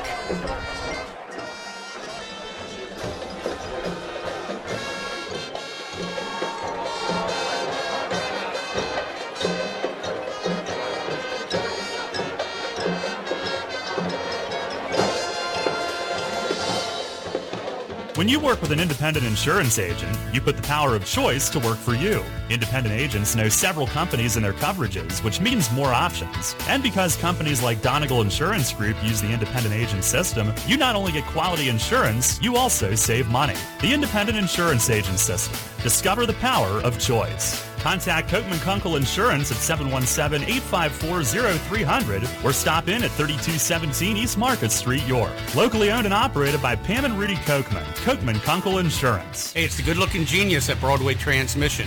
You know what really grinds my gears? Perfectly good cars being thrown away just because the transmission went bad. My mind slips into overdrive when someone says, I'll just get a new car before I spend that kind of money on a transmission. What? According to Kelley Blue Book, the average price of a new car is $32,000. Now you're going to finance that, right? There's another $6,000 to $8,000. And if you drive it off the showroom floor, it loses 20% of its value immediately. Don't forget, you also have to pay sales tax, higher insurance rates, title and registration fees, and come up with $600, $700, $800 a month depending on your interest rates for 5 years. And remember, you will still have to pay for the upkeep of the car.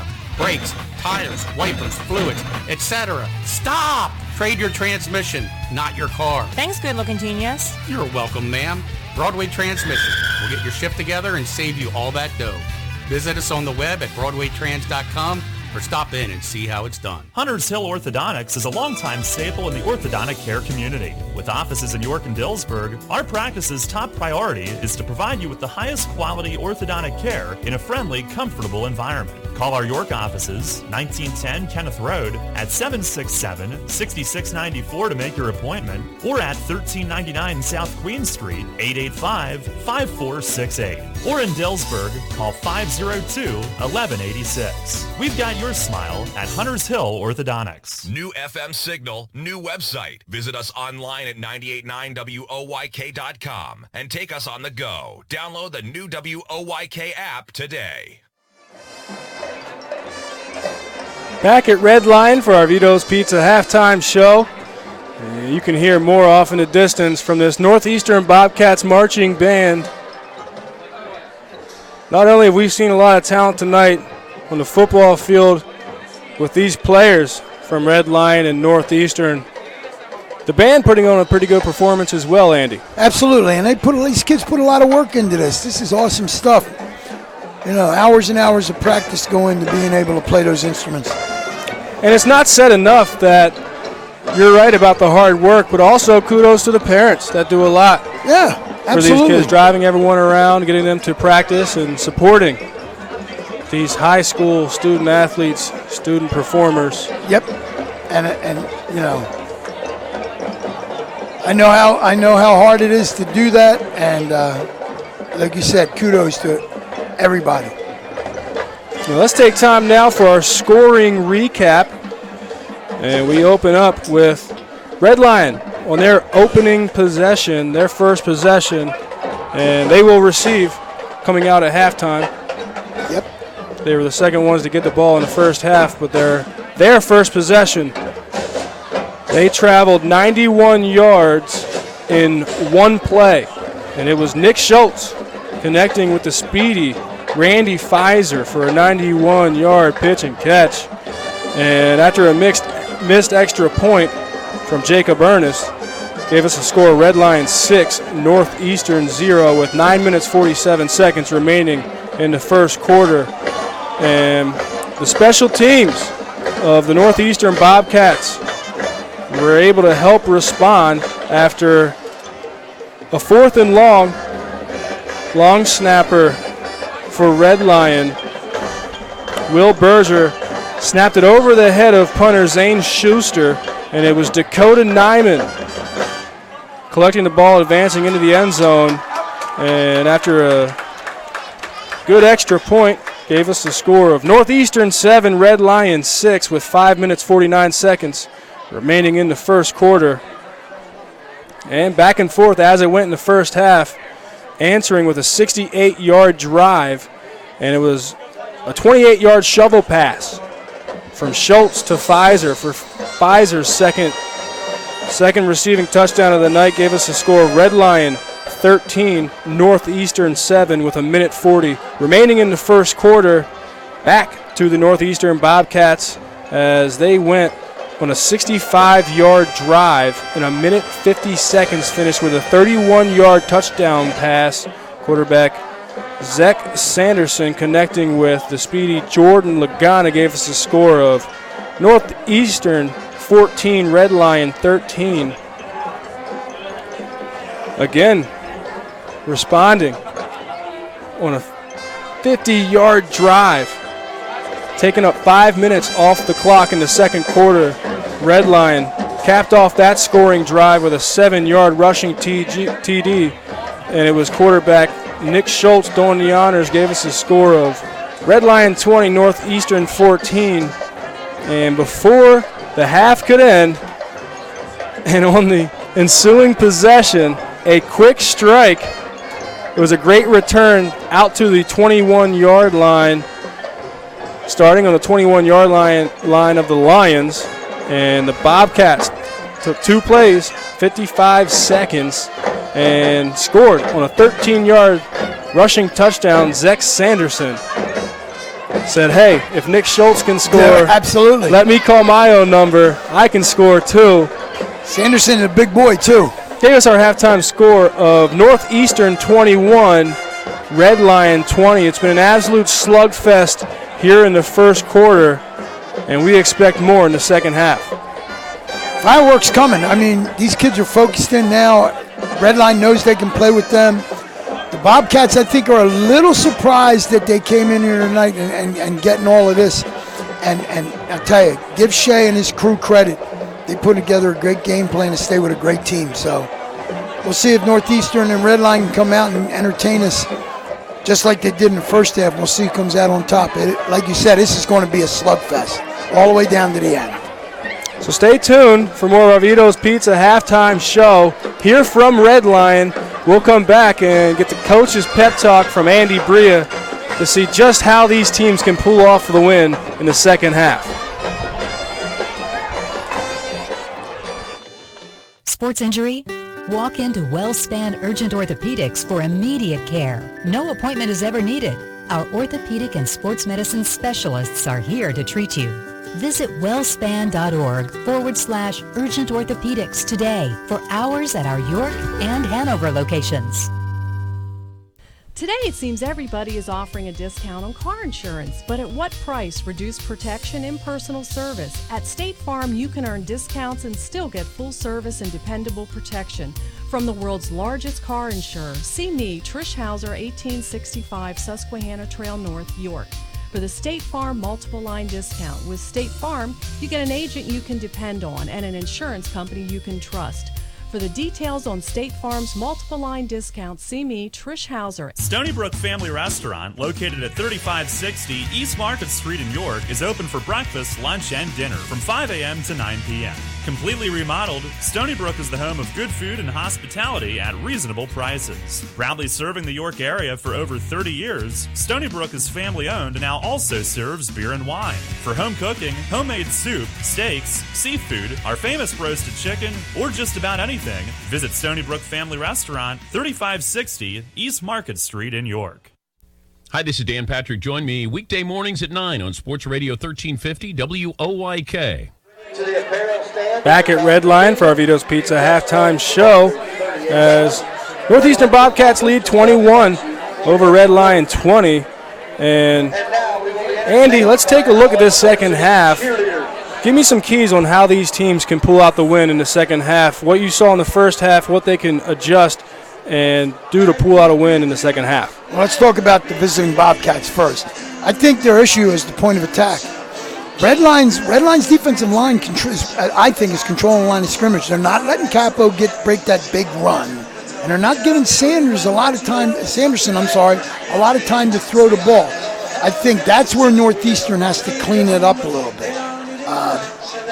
Defensively, so we'll end that one there. Red Line has to continue to keep the Northeastern defense off balance, and I think they did an excellent job of that in the first half. Bringing that motion with Pfizer across the formation gives Schultz option. He can go wide with Pfizer if it's there. If the defensive tackle maybe bites down or the linebacker's in too tight, he gives it to Pfizer. If Pfizer gets the corner, that could be the house every time, or a good 10-yard gain. So I think those two things you got to continue to do if you're both teams. If you're Northeastern, you've got to get your offensive line firing, and you got to get Capo going. You need to get some rush and take some time off. If you're Red Line, keep them off balance offensively and keep those long drives going. We're in for a slugfest. I couldn't pick a winner right now. It's been an impressive first half, a slugfest back and forth. Seen some consistency through the run game just to keep these defenses honest, but really it's been the perimeter game that's been most explosive and most successful for both these teams.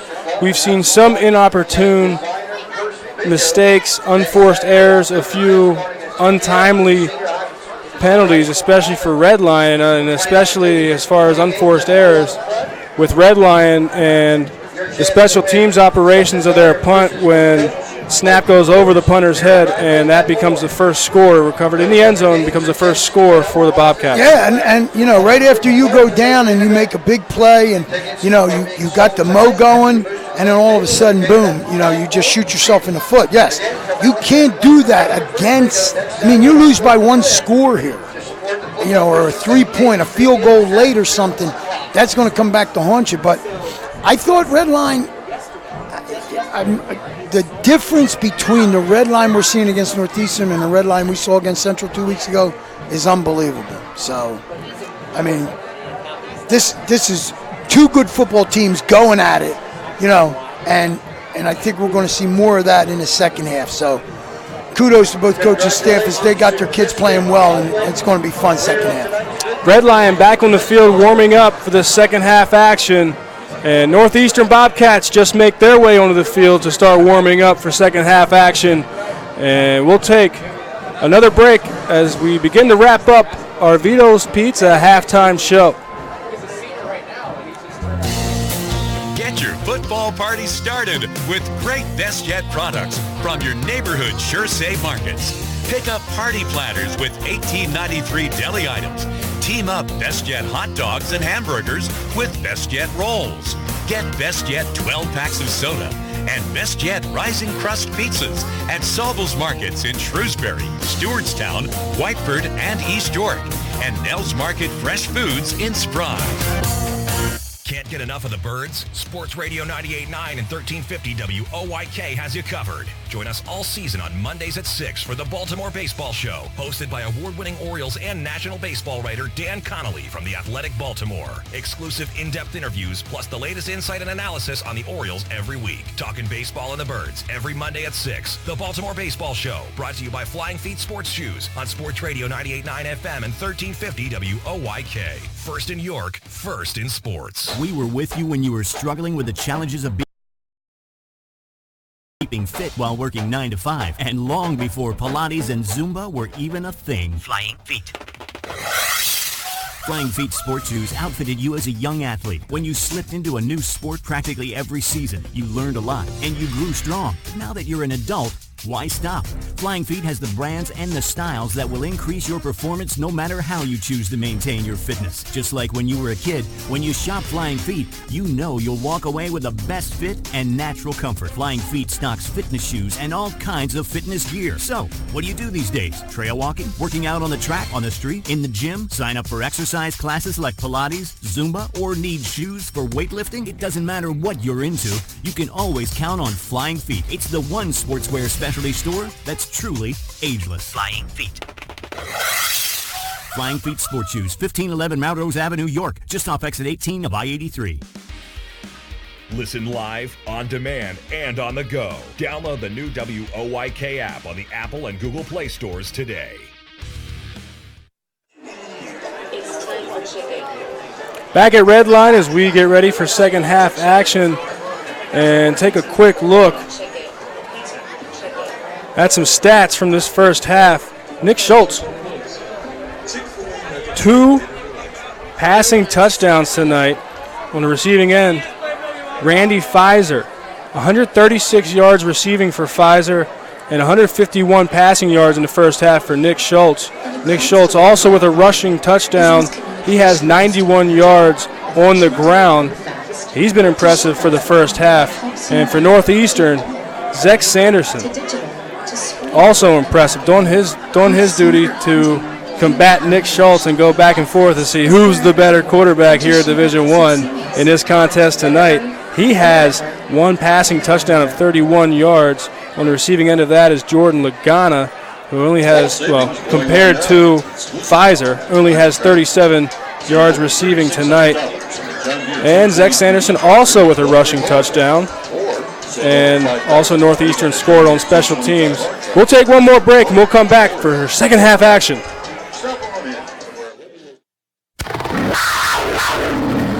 If you've been thinking of going to college and you would like to play sports when you get there, join our team.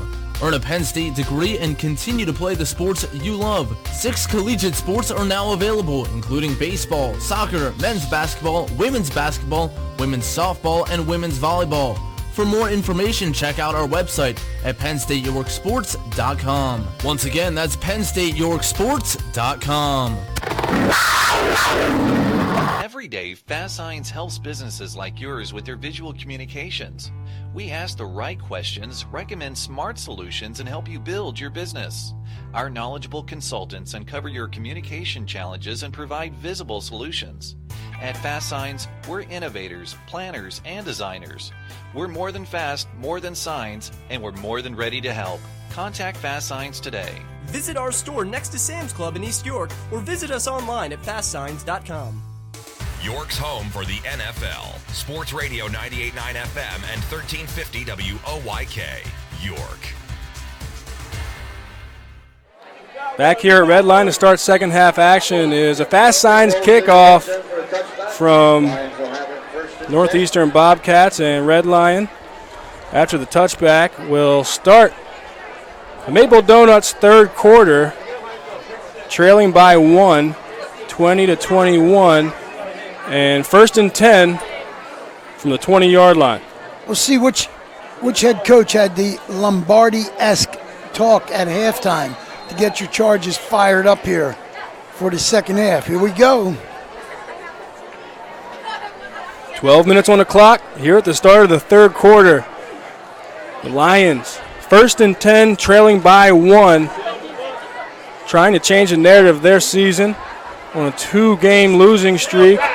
And it is Nick Schultz giving the shovel pass to Randy Pfizer. Was a big play for them in the first half, making up the majority of 136 yards that Pfizer has tonight. And that is going to be a big loss of 19 yards. You see the adjustments there from the Northeastern defense. And that time, Schultz sort of pulled it away. Northeastern that time, they made their adjustments. The linebackers followed him out. The defensive end followed him out. He had nowhere to turn up. Schultz should have never gave the ball up. He lost 10. 2nd and 20 for the Lions. And keeping it up the middle is Nick Schultz. He gets a gain of 10 and back to the original line of scrimmage. That was a tough run. Breaking tackles, spinning out of tackles, and getting 10 yards back. You know, that's a great job, and right there that's just poor tackling. Somebody got to put a helmet right in his chest and just wrap him up, and he's a big boy. That run puts him over 100 yards on the ground tonight. Nick Schultz, known for his ability with his feet, illustrating that tonight. Again, Pfizer goes in motion. It's reversed. He hands it back to the right side, and it's Jacob Bradley getting it for a first down. Needed 10, got 11. 1st and 10 for the Lions at the 31-yard line. Tackle made by number 1, Deshaun Brown, but he's a cornerback. You don't want your cornerbacks making tackles downfield like that. But there was one where they put him in a hole, and on 2 plays they gained 21 yards. Great call there by Jesse Shea, knowing that the Bobcats were keying Pfizer. Called the reverse for Jacob Bradley. And on 1st and 10 from the 31, Nick Schultz calls the number again and is stopped at the line of scrimmage for no gain. Coming in to make the tackle. Number 33, that's Jackson Burnham. I'll tell you, that time Schultz just dropped back, faked the pass, and then it was like a quarterback draw. Northeastern, though, if you're going to run straight at him, I do not believe you're going to be successful. Get that line going. Get that motion going. Keep that motion with Pfizer going. Red Lion with 2nd and 10 from the 31, moving from our left to right, ball on the right hash. And again, Pfizer goes in motion from right to left. Nick Schultz fakes the handoff, but we get a flag before the play can get off, and it's going to be a false start called against the Lions. Well, they got thrown for a loss the first set of downs. Now they get a penalty here, so 2nd and 15. But again, there was that motion with Pfizer, and every time they've been having great success when they use that motion. Putting themselves behind in the down and distance, 2nd and 15. Ball's at the 26-yard line for the Lions. Talk about unforced errors. And Jesse Shea will take a timeout. We talk about unforced errors, and we saw the special teams and the punt operations go awry for the Lions, and that was how the Bobcats scored their first score of the night. Also, when Red Lions scored their first touchdown, they missed the extra point. Right. Talk about unforced errors. Here they are starting the 3rd quarter, down by 1 point. Interesting to see how that impacts the final outcome of this game. Right. At some point you're going to have to go for 2, and that could be a huge play in this game. You know, and I believe Shea's going to hold that till he absolutely has to have it. You know, now that time Northeastern came with a 3-man front. That was the first time I've seen that defensive alignment from them. I guess they were expecting Schultz to throw, but I think that 3-man front is not going to play. I don't think bodes well for that motion with Pfizer. We'll see if they go back to it. Out of the timeout, 2nd and 15 for the Lions. Nick Schultz in the shotgun. He has 3 receivers to his right, 1 receiver to his left, and 1 halfback to his left. Fakes the shovel pass to Pfizer, keeps it himself, and gets back to the original line of scrimmage, gain of 5.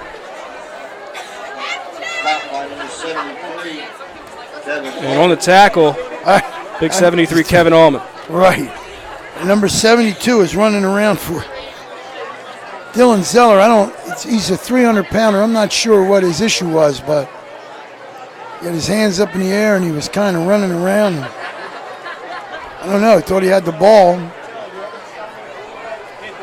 The Lions continue to go with Randy Pfizer going in motion, and the Bobcats doing a good job keying him, containing the outside. Again, Randy Pfizer goes in motion from left to right. Nick Schultz keeps it himself. Gets a gain of 2. It'll be 4th and 8 from the 33-yard line of the Lions. Number 66, Ethan Shorter, and makes a nice tackle there, stood him up. So Northeastern doing their job of stopping him. And let's see if we can get a good punt away here if you're the Red Line Lions. Will Berger in the snap. Oh, no, bad snap. Zane Schuster tries to gather the bad snap, but has a knee on the ground when he picks up the ball that came rolling back to him. And the ball will be marked at the Lions' 13-yard line. It'll be 1st and 10 for the Bobcats, already in the red zone. And again, efficient football. All right, snap from long snapper, center to punter. It was low. He fielded it, wasn't fielded. It's rolling around. He goes to one knee to picks it up, touches the ball. He's down, can't advance it. Northeastern on the 14-yard line, 1st and 10. As it is, Zach Sanderson in the shotgun. To his right, Manny Capello. 2 receivers to his right, to his left, and throws it to his right. Diving to make the catch is Jordan Lagana for a gain of 5. So he can get a 1st and goal inside the 5-yard line. Nice pitch and catch that time. Just a quick little out there. Zach with a big arm put it on a rope. Here we go, 2nd and 5. Second play of this drive, 2nd and 5. Ball is handed to Manny Capello up the middle. He trips in the backfield, forges ahead for a gain of 2. 3rd and 2. I'll make it a long one. Now we'll see if they're going to go 2 downs here. I believe you got to score a touchdown here if you want to win this football game. Ball is on the 6-yard line. Oh, they're going to give it to him. They made Red Line jump. I believe they're going to get him for encroachment. Yep, encroachment defense. Zach Sanderson, the 3-year starter at quarterback, the veteran, using the hard cadence to force the Red Lion defense to jump off sides and get the automatic 1st down with the penalty. 1st and goal from the 3-yard line. When you got a 220-pound handoff goes to Capo. He marches in from 3 yards out, and the Bobcats strike first here in the second half. Mistakes. That's what killed them. You give them the short field on the fumbled snap, on the punt, and bang. All of a sudden, they're up 7, looking to go up 8. Here comes Alex Fafada to attempt the extra point. The snap is down. The kick is through the uprights with 6 minutes, 22 seconds remaining in the Maple Donuts 3rd quarter. The Bobcats extend their lead 28-20 over Red Lion. Teamwork, commitment, and passion. Those 3 words are the foundation of what has made Brown's Orchards and Farm Market a favorite Southern York County destination for 70 years. Stop in for crisp, juicy apples, meet friends in the cafe and coffee bar, or shop the greenhouse for fall decorating. And while you're there, grab your favorite Browns football party food and cheer on your team. We applaud every player and fan for your teamwork, commitment, and passion for the game. BrownsOrchards.com. Listen live and on demand with the new WOYK app and online at 989WOYK.com.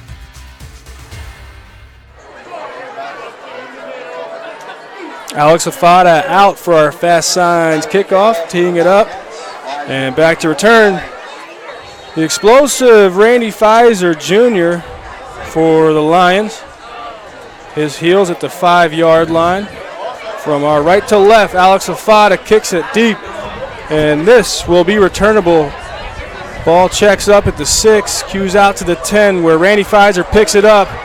Fakes going up the middle, takes it down the left sideline, and is pushed out of bounds by the kicker at the 34-yard line.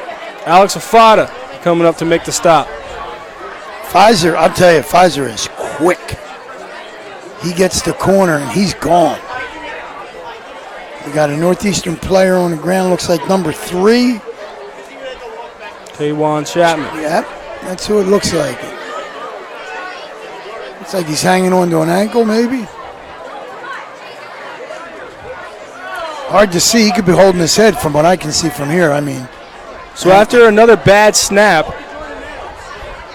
Northeastern had great field position starting at the 14-yard line of the Lions. Go 2 plays. Take a minute 9 seconds off the clock. Finish with a 3-yard rushing touchdown from Manny Capo. And the Bobcats lead 28-20 over the Lions with 6 minutes 14 seconds remaining in the Maple Donuts third quarter. Let's see if Red Lion can come out and answer on offense. I believe they have to.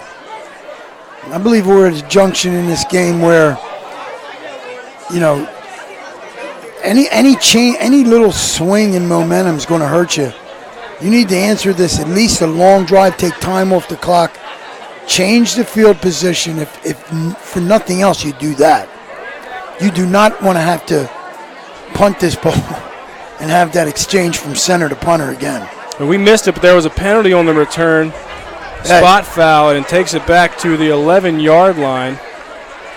And the Lions will go from the 11, 1st and 10. And the ball on the left hash.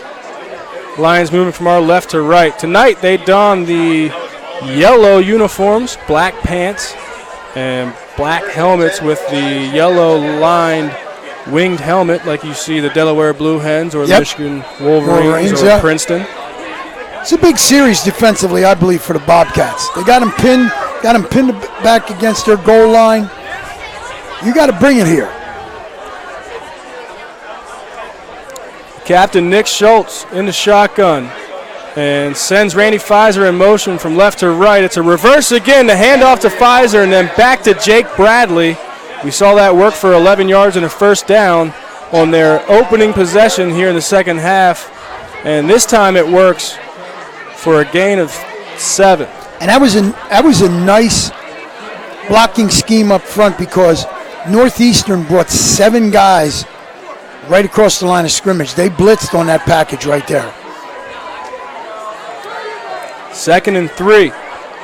Schultz in the shotgun. 4 wide receivers, 2 to his left and 2 to his right.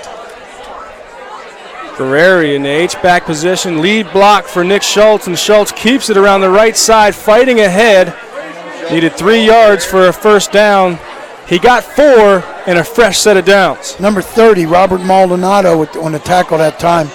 Nice job by the Bobcat, but Red Lion advances the sticks. Gets 12 yards from the first time they touched the ball, so a little breathing room.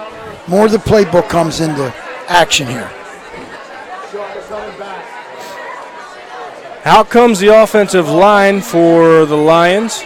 David Crayley at center, and the shotgun snap goes to Nick Schultz, and a handoff up the middle. Devin Guerreri takes it out for a 14-yard gain. Brought down there. And this is exactly what Red Line wanted to do on Jesse Shea. Now they've changed field position. The 38-yard line after a gain of 14. Hurry up offense again. Guerreri gets the call up the middle, and he is stuffed. Tries to reverse and go back to the right. And he's met in the backfield. Ethan Shorter. Yep, they're going to call that no gain. Tackle. Maybe a half a yard. So if you're the Bobcats now, you just got to start tightening up defensively. You've seen what they're throwing at you here. 2nd and 10 for the Lions. Pfizer again goes in motion from left to right. It's the handoff, reverse again to Jake Bradley. This will be good for 10 yards, 9 yards. It'll be 3rd and 1 for the Lions. Ball placed at the 47-yard line, approaching midfield. You've got to stay disciplined against what they're running here. Gareth, that little action now, all first half you saw Pfizer with that action one way. Now they're bringing the Bobcats Guerreri the other way off it. And the Bobcats have done a good job containing the perimeter with Randy Pfizer. That opens up the middle. And that's where Jake Bradley's been having his success. Red line taking what they're giving. Reverse handoff, 3rd and 1. Nick Schultz calls his own number. I don't believe he got it. In the backfield, it was Jackson Burnham. I don't believe he got it. No, they're marking him short. Pulling Schultz back, and this is going to be... They're marking him short. He's no gain. They marked it for no gain. I thought they might give him a few chain links, but it's no gain. 4th and 1. The Red Lion offense stays on the field. No, that's because punting's an adventure. Sorry, G, but, you know. 2 times tonight that they've had mistakes on the punting unit, and Bobcats able to be opportunistic. Oh! Here's the handoff on 4th and 1. It's Devin Guerreri up the middle and gushing through the middle of this defense down to the 10, the 5, and brought down there. Guerreri with the answer on the blitz. A 48-yard run for Devin Guerreri. 1st and goal at the 4-yard line for the Lions. And again, Gareth, they bring more than they can block, and he still found the seam. And here on 1st and goal from the 4, Nick Schultz around the right side, fighting through tackles and broaches the goal line. The Lions back on the board. Now, do you go for 2 here, or do you send your field goal kicker in? Out comes Jacob Ernest. And it looks like they're going to continue to go with the extra point. Down 2. 28-26 after the score. Here comes the extra point from Jacob Ernest. 2 minutes remaining in the 3rd quarter. The extra point is through the uprights. The Lions trail 27-28 to the Bobcats with 2 minutes, 3 seconds remaining in the Maple Donuts 3rd quarter. Are you on your way to work right now? Trudging along and heading to the same job you're just not too enthused about any longer? Hearing this ad might just mean it's your lucky day. Give your career a reboot with the York Post Office. The York Post Office is now hiring rural mail carriers. Work in a fast-paced, dynamic environment. Hiring for non-career positions with career eligibility. Starting at $17.78 per hour with all eligible for health benefits. Suitable vehicle for delivery is required on some routes. Get your foot in the door on a new career today. Apply online at USPS.com. Hi, this is Dan Patrick. Join me weekday mornings at 9 on Sports Radio 1350 WOYK. Welcome back to historic Horn Field. It was an exciting first half, and the slugfest continues here in the second half. Northeastern struck first, and a good answer from the Lions. Nick Schultz getting his 2nd rushing touchdown of the night. So Lions trail 1. 2 minutes remain in the 3rd quarter. Fair to say we have a ball game, Andy. Red Line came to play tonight. Okay, they've given the Bobcats all they wanted. And Bobcats came in here, you know, with the rep and the 5-0 record, and like you said, Red Line's giving them all they wanted. Jacob Ernest with our Fast Signs kickoff. This is fielded at the 21-yard line by Jacob Lagana. I'm sorry, Jordan Lagana. He takes it out. We haven't heard his name a lot tonight. To the 36-yard line. And you mentioned about Red Line coming to play tonight. giving the undefeated 5-0 Northeastern Bobcats everything that they wanted.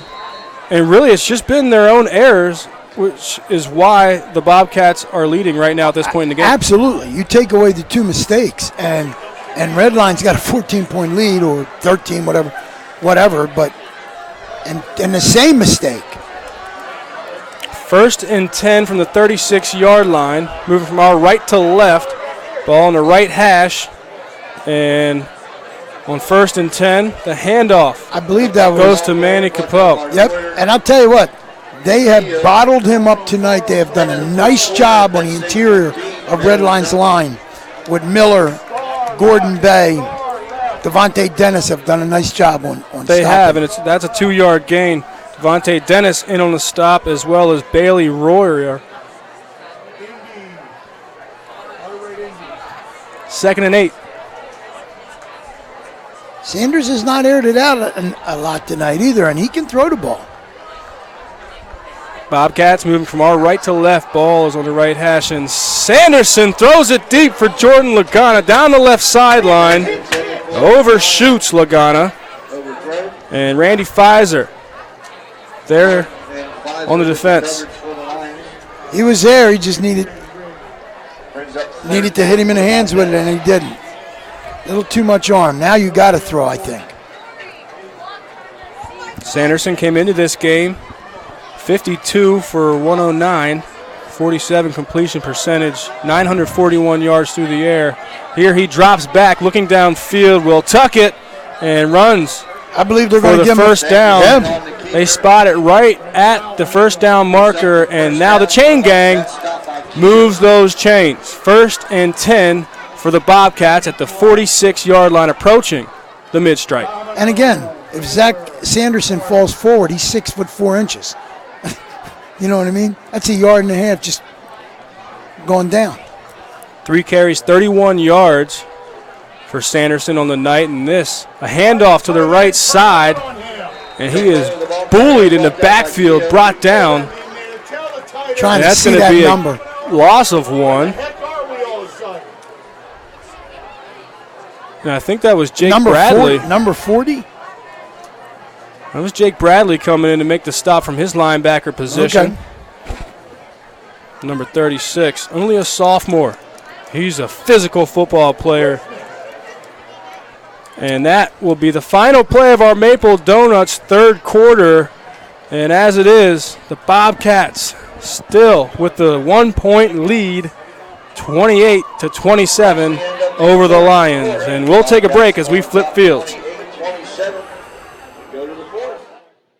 Stony Brook Family Restaurant, located at 3560 East Market Street in York, is open for breakfast, lunch, and dinner from 5 a.m. to 9 p.m. Completely remodeled, Stony Brook is the home of good food and hospitality at reasonable prices. Proudly serving the York area for over 30 years, Stony Brook is family-owned and now also serves beer and wine. For home cooking, homemade soup, steaks, seafood, our famous roasted chicken, or just about anything, visit Stony Brook Family Restaurant, 3560 East Market Street in York. Take us on the go with the new WOYK app. Download on the Apple and Google Play stores today. Sports Radio 98.9 FM and 1350 WOYK. First in York, first in sports.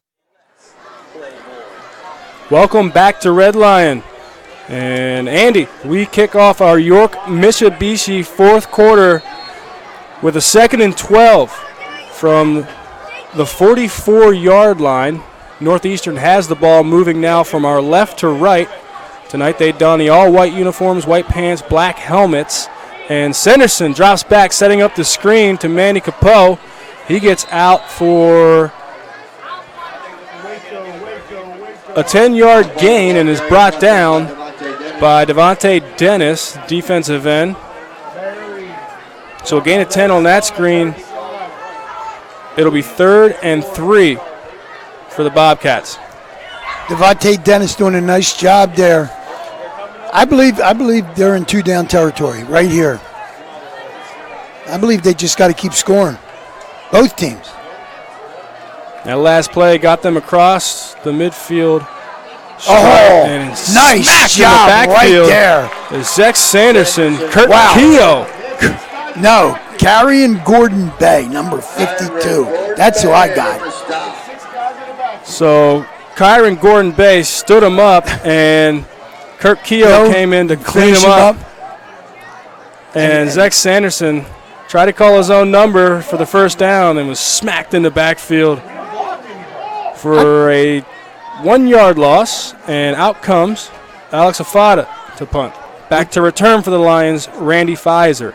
With the success the Red Lions offense has had tonight, I believe that was a great defensive stand. This could be a block. Ooh, just missed it. Afada gets the punt off, and it bounces at the 16. Karams down to the 10, where Randy Pfizer feels it and takes a knee. And the Lions will have it 1st and 10, moving from our right to left on the right hash, trailing by 1 point with 10 minutes, 30 seconds remaining in the York-Mitsubishi 4th quarter. This is a big series. There's 10 minutes. You eat 5-6 minutes of this clock, 7 minutes of this clock off, and score. You can really, really do yourself a lot of favors right here. And they've already done that tonight. Oh, absolutely. Multiple 5-minute scoring drives. They've also been able to strike with the big play. Here on first down, it's Randy Pfizer taking the shovel pass around the left side. Looks like it's a gain of 9. It'll be 2nd and 1 from the 19. They'll spot it at 8-yard gain, so and I believe 2nd and 2 from the 18-yard line. I believe you run it again, okay? And I believe you keep running it, and then all of a sudden you let Schultz pull it away and go up the middle, and he gets the big 20-yard gain. Ball on the left hash, same formation they've used all night. 4 wide receivers, 1 H-back to the left of Nick Schultz. And again, it's Randy Pfizer going in motion, getting the shovel pass, and then handing it off on the reverse. That's a first down. Jake Bradley gets enough for the first down. So it's a little shuffle handoff, but right about where the center is. Pfizer catches it, and then he just hands it right back to Guerreri going the other way. So they needed 3. They got 3. 1st and 10 from the 20-yard line. And we did not see that one time in the Central game, this offense. This time it's a handoff up the middle to Devin Guerreri. He carries a few tacklers. And that's going to be a gain of 11, another 1st and 10 for the Lions. Going with a no-huddle offense. Here's Nick Schultz faking the handoff to Guerreri, keeping it himself off tackle to the right. Gets a gain of 3, 2nd and 7 for the Lions. Northeastern on their heels right here. Right now they have no idea where it's coming from. Shapansky his defensive coordinator, needs to get people in the right position. They need to slow this juggernaut down, or Red Line's going to go to the length of the field here. See what they do here. Again, the formation is trips to the other side. Schultz in the shotgun. In motion goes Randy Pfizer. And fakes the handoff, throwing it downfield to a wide-open Kirk Keogh in the middle of the field, catching the 40-yard line. A great block downfield, across the 10, inside the 5, into the end zone is Kirk Keogh. An impressive 65-yard strike for a touchdown, and Red Lion takes the lead back. And an unbelievable job that time by Keogh getting wide open. They sold out, Northeastern sold out that time on to stop the running play and did not use the motion that time. Keogh going right down the seam, wide open. There wasn't a Northeastern player within 10 feet of him. Nice job. And now Red Lion keeps their offense on the field. Now's the time to go for 2. To go for 2. Yep. They're ahead by 5 points right now, 33-28. 8 minutes and 15 seconds remaining in the 4th quarter here.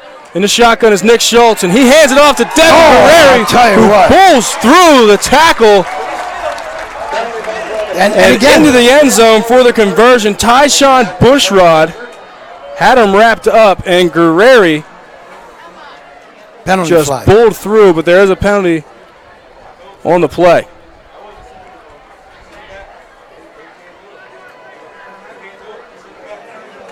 Face mask.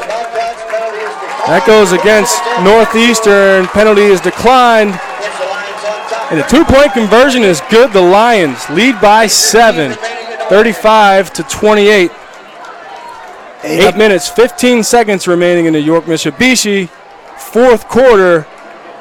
And this home crowd is charged up. Tell you what, here this is at historic Horn Field. This is an absolutely different, completely different Red Line team than we saw the night against Central. They're confident. They're running the stuff that their coach has got, the coaching staff has gone over. They're doing it really well. If not for 2 mistakes, this game isn't even that close, okay? 2 mistakes on the same exchange from center to punter. Take those 2 touchdowns away. This is a 21-point lead. So Red Line right now doing everything they need to do, and if you're the Northeastern Bobcats and Shapansky, you need to answer. Big possession here. Northeastern came into this game undefeated 5-0. Red Line came in 3-2, 2-game losing streak. Trying to put things back together here in the 6th week of the 2019 campaign. They take the lead, and it's a short kick from Jacob Ernest. Try to catch Northeastern off guard. Northeastern does a good job recovering the kick at the 46-yard line. Nice job, I believe, by number 17 for Northeastern. Up front there, fielding the punt. We'll scramble to get a name. It's Fernando Flores. Did a nice job that sophomore. Ball on the little, I guess it was an onside kick. That last scoring drive, Red Line went 90 yards and 10 from the 46. And Sanderson back to pass is brought down in the backfield, sacked. And it's Bailey Royer, the defensive end. 6'2", 190-pound senior, getting his 4th sack of the year. I tell you, he just grabbed the ankle, tripped him up, got the Northeastern coaching staff a little upset up here.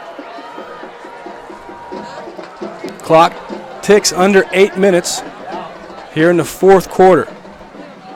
2nd and long, the handoff goes up the middle to Manny Capo, making 2 defenders miss, and into Red Lion territory, brought down at the 41-yard line.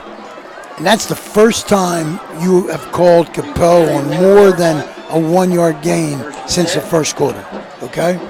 Red Line's done a nice job of bottling him up tonight. It's an impressive gain there on 2nd and long. Here is Sanderson dropping back to pass. He tucks it and runs and gets close. He gets the first down. Gets 12 yards and is tackled by Kurt Keogh. Ball is spotted at the 29-yard line. The Bobcats are driving, moving from our left to right. All of a sudden, Northeastern got a little something going. And Sanderson again in the shotgun with Manny Capo to his left. He gets a short gain of 1 brought down by Kyron Gordon Bay. That's him. Gordon Bay, I'll tell you, he's been wreaking havoc in that backfield of Northeastern. He's impressive. Only a sophomore. Yeah. 235 pounds, 6'2". That's a big boy. Whoa.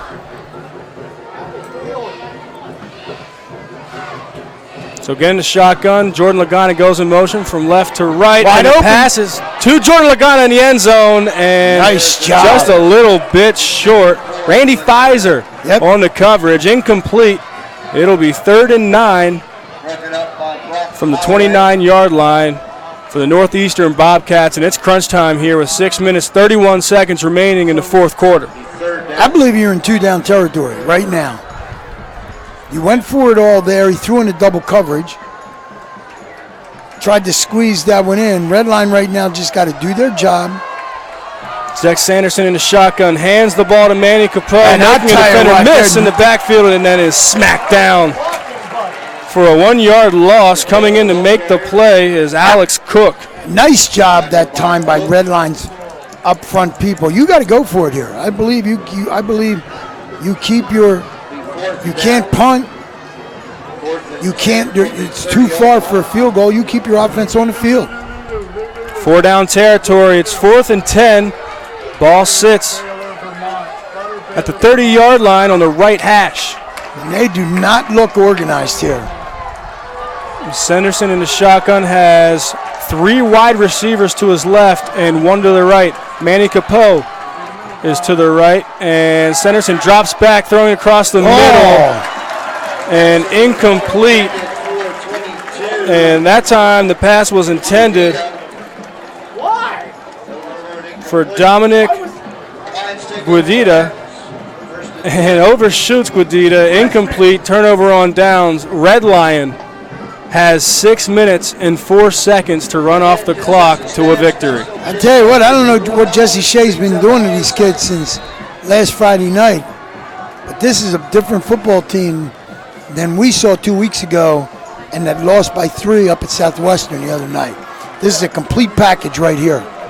We talked about it before the game that this team is well coached. They have a lot of talent. Things just did not go well for them. They did not have momentum. They had a lot of unforced errors. And they're able to put things together tonight here on 1st and 10 from the 30. The handoff goes around the right side to Devin Guerreri for a short gain. Tackled by number 3. And he's brought down by Kwan Chapman. Kwan Chapman. And Red Line right now, just all Red Line needs to do is put one of those drives together like they've had all night. You eat up 5 minutes and change, you win the football game. Don't give the ball back. Move the sticks. Let's see if they're going to bring Pfizer in motion this time. Schultz is in the shotgun and hands the ball off to Devin Guerreri around the right side. He tries to shake a tackle in the backfield.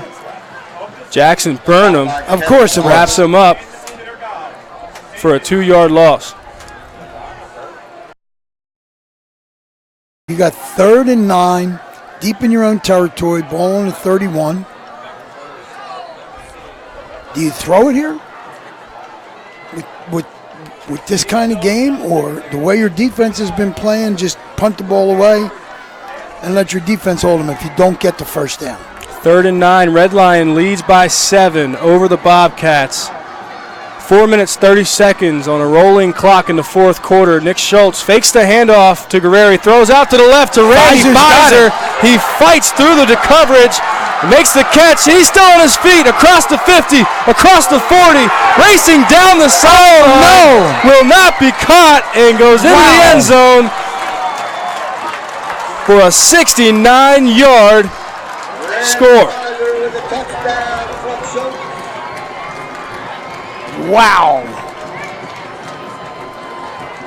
Just like that, the Bobcats have an opportunity to stop the Lions on 3rd and 9, and Schultz to Pfizer. Does that sound familiar? Absolutely, and I pointed to you over here while Pfizer came wide in the formation, and it was the first time I've seen him there all night.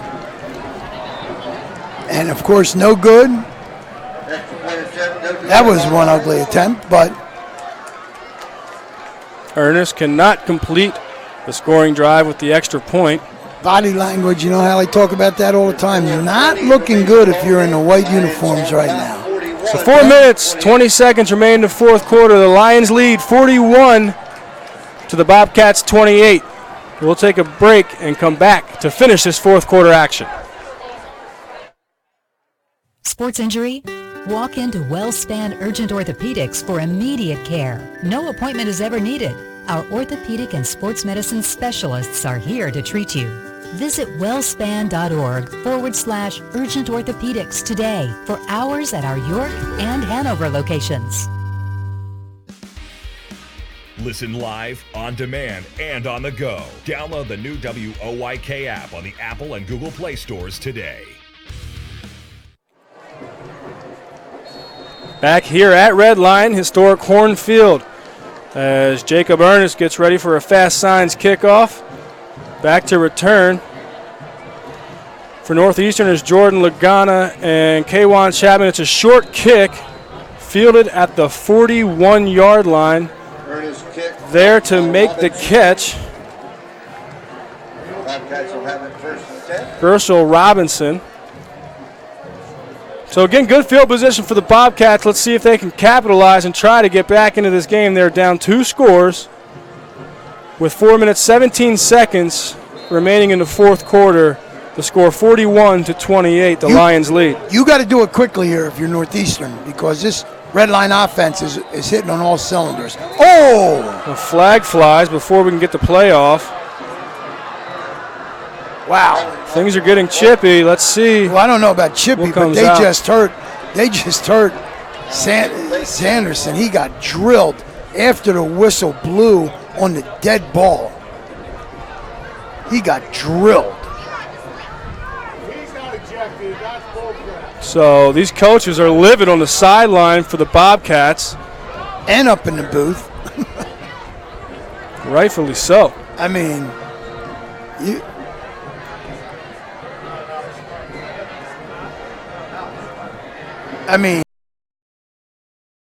there was.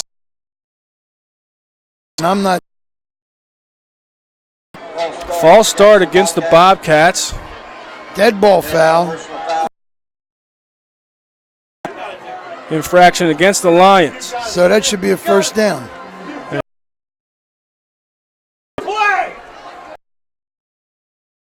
1-yard line, the Bobcats did on their own side of the field. This penalty puts them first and 10, the 49-yard line of the Lions. In the middle of the field, from the logo in the middle of the field, Zach Sanderson gets the snap in the shotgun, rolling out to his left, and tucks it, runs it out of bounds. It'll be a gain of 2, 2nd and 8 for the Bobcats. The clock stops at 4:10. 4 minutes, 10 seconds remaining in the fourth quarter. Andy? Their offense, Red Line's offense, has been very good tonight, but we have not talked enough about the defensive football the Red Line has played tonight against the very dynamic offense of Northeastern. Sanderson in the shotgun gets the snap. Looking downfield, throwing to his left to Aiden Weibel, and that is overthrown. Nice job by Kobe Martin that time, put his body up in front of that ball. As I was saying, the Red Line defense has played an excellent game against a very high-powered offense with a lot of weapons. I tell you, they've taken Manny Campo completely out of the hunt here. Manny Campo, the talented running back, and here's Sanderson throwing it out to his right, trying to dive and make the catch. It's Jordan Lagana in and out of his hands. Randy Pfizer on the coverage. Well, here's a game right here, I believe, and there's 3:59 left, I know. But this is a big play right here. 4th and 8. 4th and 8, ball on the 47-yard line of the Lions. As you mentioned, 3 minutes, 59 seconds remaining in the game. The Lions lead 41, the Bobcats 28. Sanderson gets the snap, looking downfield, pressure, and sacked. I'll tell you what, Red Line's in defense. there immediately to make the sack is Devontae Dennis running down Sanderson and ending the drive. A turnover on downs, loss of 5 on the sack. And the Lions get the ball back with 3 minutes, 53 seconds remaining in the fourth quarter. Devontae Dennis gets his 4th sack of the season. Unless something changes drastically, and never let it be said that I'm one to ever give up. But I'll tell you, the way this Red Line bunch is playing, all they got to do now is eat 3 minutes and 59 seconds now. And let's see, New Oxford has all 3 of their timeouts, So 3:59, ball at the 47-yard line of the Bobcats. And Nick Schultz gets the snap, takes it around the right side following a blocker, and gets a gain, looks like 6. So they continue to move the ball, and it looks like there's a timeout by Northeastern to stop the clock with 3 minutes, 40 seconds remaining. He doesn't only have to stop the clock. He's got to. The biggest thing is he's got to stop the Red Line offense. I mean, you can burn all 3 of your timeouts, stop the clock, but if this team gets a first down or 2 first downs, this game's going to be over. The Bobcats trail by 13 They're on defense. The Lions trying to close this game out with 3 minutes, 40 seconds remaining in the York Mitsubishi fourth quarter. Really a great job coming out in the second half. Red Lion with the adjustments. They knew they had the Bobcats on their heels on defense with the outside runs by Randy Pfizer. They continued to go to Randy Pfizer and then brought in the reverse. Yep. And brought Jake Bradley up the middle. Soften up the middle of that defense. Guerreri with a couple of big runs. You got to give everybody credit here. Jesse Shea for the game plan and his coaching staff and his kids for executing that game plan flawlessly. 2nd and 6. Schultz gets the snap, hands it off around the left side of Devin Guerreri. Another flag on the play. And that would be enough for a first down. It's a 9-yard gain. But it's holding. The infraction against the Lions. It's going to be a spot foul, so it's going to make it what? We'll see where they mark this. About 2nd and 14. No? 2nd and 8. Okay. 2nd and 9. Ball placed at the 46-yard line in the middle of the field. Lions moving from our right to left. Nick Schultz comes out in the shotgun with Devin Guerreri to his right. We haven't seen that in motion yet in the fourth quarter. Getting the snap and faking the handoff to Devin Guerreri. Nick Schultz keeps it up the middle, pushing through the defense, carrying tacklers. That's a first down. And it takes 5 defenders to bring down Schultz, and a late flag flies. And they're going to get number. It's unbelievable. I mean, to take a helmet off, that's number 9. You're going to get number 9. Tyshawn Bushrod lost his cool. They're going to give him a personal foul and maybe an ejection. There it is, personal foul. And that's exactly what you don't need right here. Because if Redline puts this thing, any kind of points here, and this game's over. And Tanner Snyder was tied up with Tyshawn Bushrod. Bushrod gets the personal foul. Well, frustrated. Yep. Down 13 points. But you can't do that. You got to stay focused. 3 minutes remain in the York Mitsubishi fourth quarter. Lions up by 2 scores. Ball is placed at the 22-yard line. 1st and 10. Nick Schultz in a shotgun. Guerreri to his right. 2 H-backs to his left, and then 2 wide receivers to each side. Guerreri gets the handoff around the left side and forges ahead for a gain of 4. 2nd and 6. You got to call your timeout if you're New Oxford. And the Bobcats of Northeastern take their final timeout to stop the clock with 2 minutes, 36 seconds. And we'll stay here while they take the timeout. And really, it's all incumbent upon Red Lion to continue to execute and finish out this drive with either a score or running out the clock, as they hold 13-point advantage with 2 minutes, 36 seconds remaining, and they've really commanded the entire second half. We've seen some really good football teams in the first 5 games that we've done. We've seen a good York Suburban team. We've seen Central against West York. But I'll tell you what, the game plan that Shea has put together here to go against this particular team and the way his kids have executed is about as good as football as we've seen this year. And I mean, there may be better teams out there, but on this night right now, this black and gold team is doing a real nice job of doing exactly what their coaching staff wanted, and they're going to go down right down to the end with it. Out of the timeout, 2 minutes, 36 seconds remain in the fourth quarter. 2nd and 6 from the 18, and the handoff faked to Guerreri. Nick Schultz will keep it up the middle for a gain of 2. So it'll be 3rd and 4. Northeastern takes their final timeout with 2 minutes, 31 seconds remaining. So they can no longer stop the clock with timeouts. 3rd and 5 Third down for the Lions. And while we have a quick minute, Well, let's take a look and get some score updates brought to you by Brown's Orchard Farm Market. All right, Bermudian Springs 21-0 final over York Catholic. A final, York High 44-0 over Dallastown. A final, DeLone Catholic 41, Biglerville 6. A final, Central 47, Southwestern 7. In the fourth quarter, 31 for Dover. Kennerdale has 21. Fourth quarter, Gettysburg 50, Eastern York 15. Fourth quarter, Fairfield 41, Hanover 6. And the final, Littlestown 46, York County Votech 0, and we're back to action.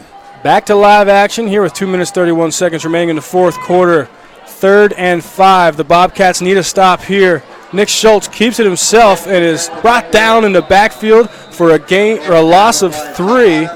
And bringing him down in the backfield, Alex Tejada is there first. But they can't stop the clock, so you let the game clock go all the way down. I don't know if you send out your field goal kicker or if you're Shea, you just run another play. But they can't stop it. So it's going to take it probably down to about 1:40. And they'll take it all the way down. Looks like they'll just call a timeout themselves. So it's going to take it down to about 1:20, 1:22.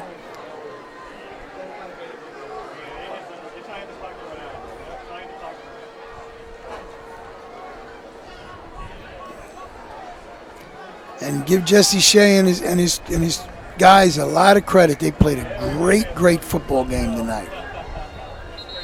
And we mentioned it multiple times that this team has a lot of talent. Absolutely. They're well coached.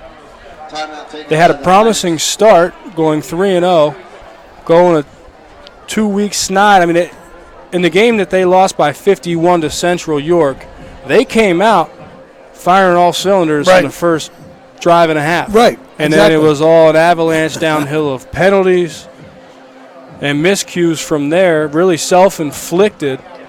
Even saw some of that tonight, which seems like they were able to overcome as they sit 1:27 seconds from the upset of the undefeated 5-0 Northeastern Bobcats. I don't understand what Jesse Shea could possibly be chatting about, but there's 1:27 up there, and Redline just, I believe they're just going to run a play, give the ball back to Northeastern, and see if just play good defense. And 4th and 8. For Red Lion, ball placed in the middle of the field line. It was going to be some kind of a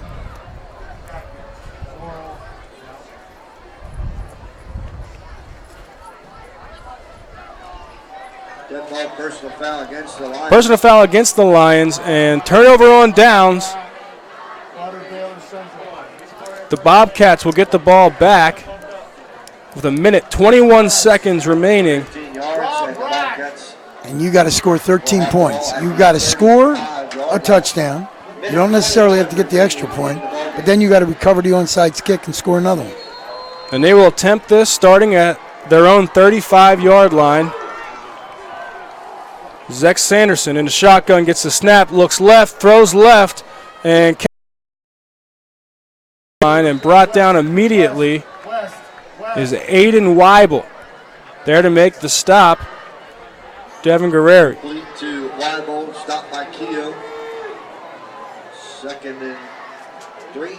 Sanderson back to the line, no huddle, and throws it. A bullet to Jordan Lagana. He catches it. It's a gain of 1. Ball be spotted. Why are you stopping it? At the 44-yard line, it'll be 3rd and 1. Injured red line player down. That's why the clock stopped. So 48 seconds remain here in the York Mitsubishi fourth quarter.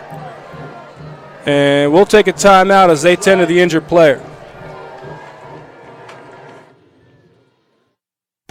Fall is here. At Maple Donuts, the aromas of freshly baked pumpkin donuts, pumpkin fritters, and cappuccino are in the air. A Maple Donut pumpkin cream donut topped with cinnamon is the perfect way to start your day. And the tasty s'mores donut is back for the fall season. You'll love this chocolate cream-filled donut with creamy marshmallow sprinkled with graham crackers and drizzled with chocolate. Any time is the right time for Maple Donuts. At Maple Donuts, they know a thing or two about donuts. New FM signal, new website. Get features, live broadcasts, and on-demand game broadcasts and shows online at 989WOYK.com.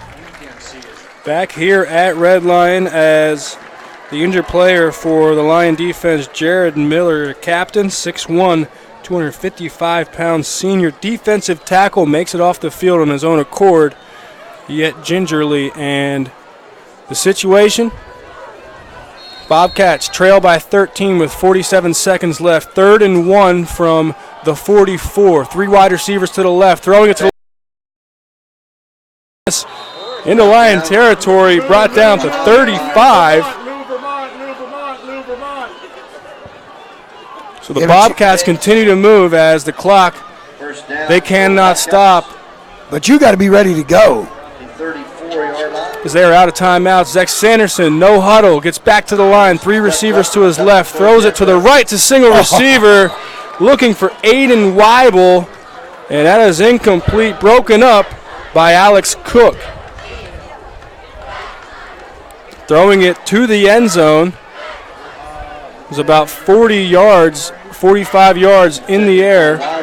Throwing it from the left hash to the right sideline. A long throw gave Alex Cook plenty of time to make a play. 22 seconds remaining in the fourth quarter. Ball's on the 34-yard line, 2nd and 10. Sanderson drops back, throwing it to the left, and that is incomplete. Should have been intercepted, but in and out of the hands of the defender. I believe that was Randy Fott. It was Kobe Martin on the coverage. Dropped the interception. 14 seconds remain. It'll be 3rd and 10. 14 seconds remaining in the ballgame. And the Lions here at home are 14 seconds away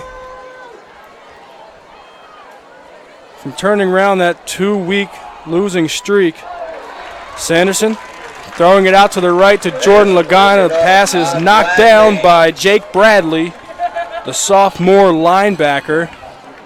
So we probably got one play left, or maybe one play and a change of possession. Red Line did a nice job tonight against an undefeated team coming in here after 2 bad weeks. All the kudos go to them.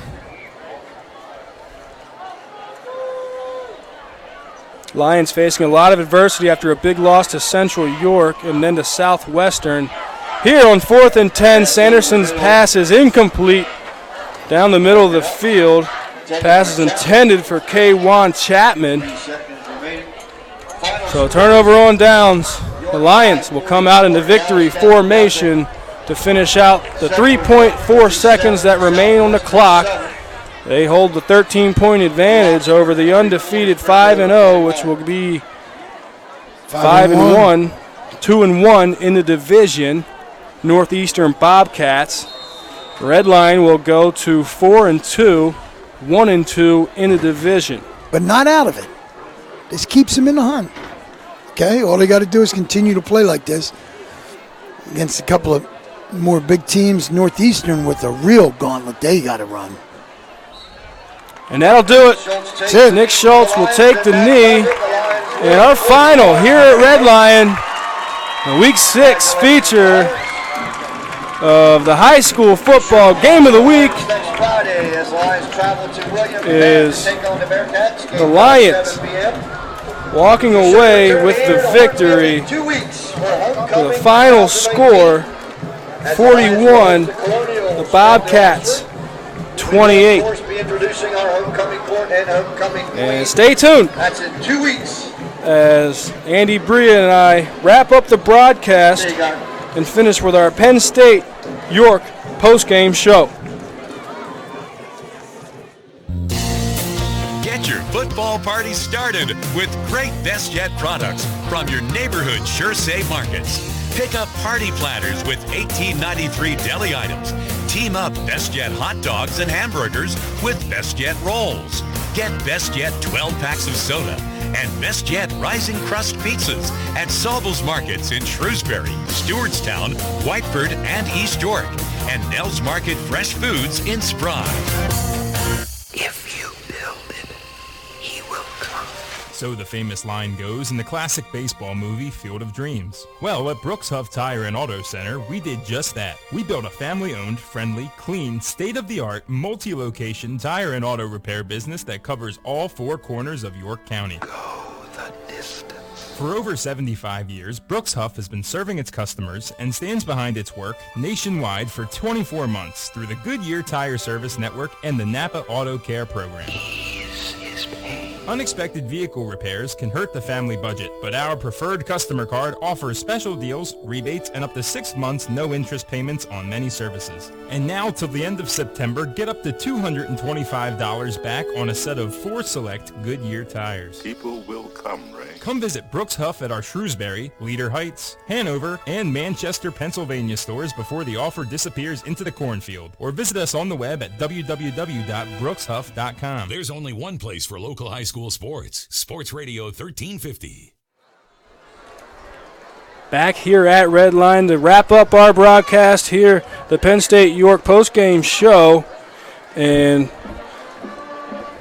let's take a look at the other scores around the league and our scoreboard show, brought to you by WellSpan. All right, here we go. We got some finals here.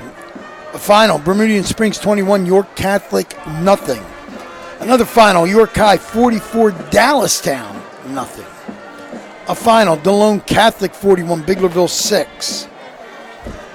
Central beat Southwestern 47-7. That's a final. In the fourth quarter, Dover leads Kennerdale 31-21. Gettysburg beat up on Eastern York 50-15. That's a final. Fairfield with the win tonight, 34-13 over Hanover in a final score. A final score up at Littlestown. Littlestown 46, York County Votech nothing. New Oxford over Spring Grove 44-21. That is a final. Our final here, 41-28. Redline beats Northeastern.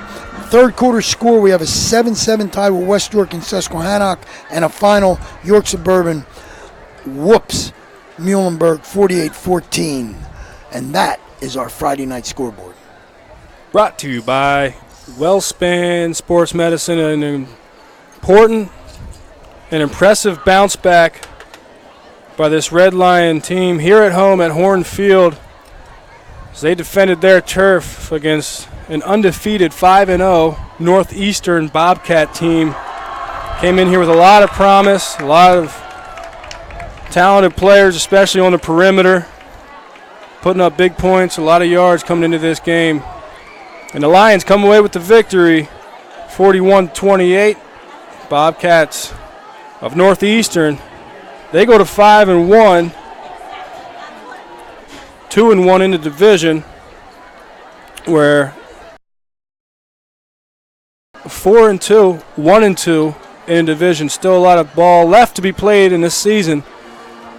Here as we wrap up Week 6. And we'll take another break, come back, pick a player of the game, and wrap up our post-game show brought to you by Penn State York. Sports injury?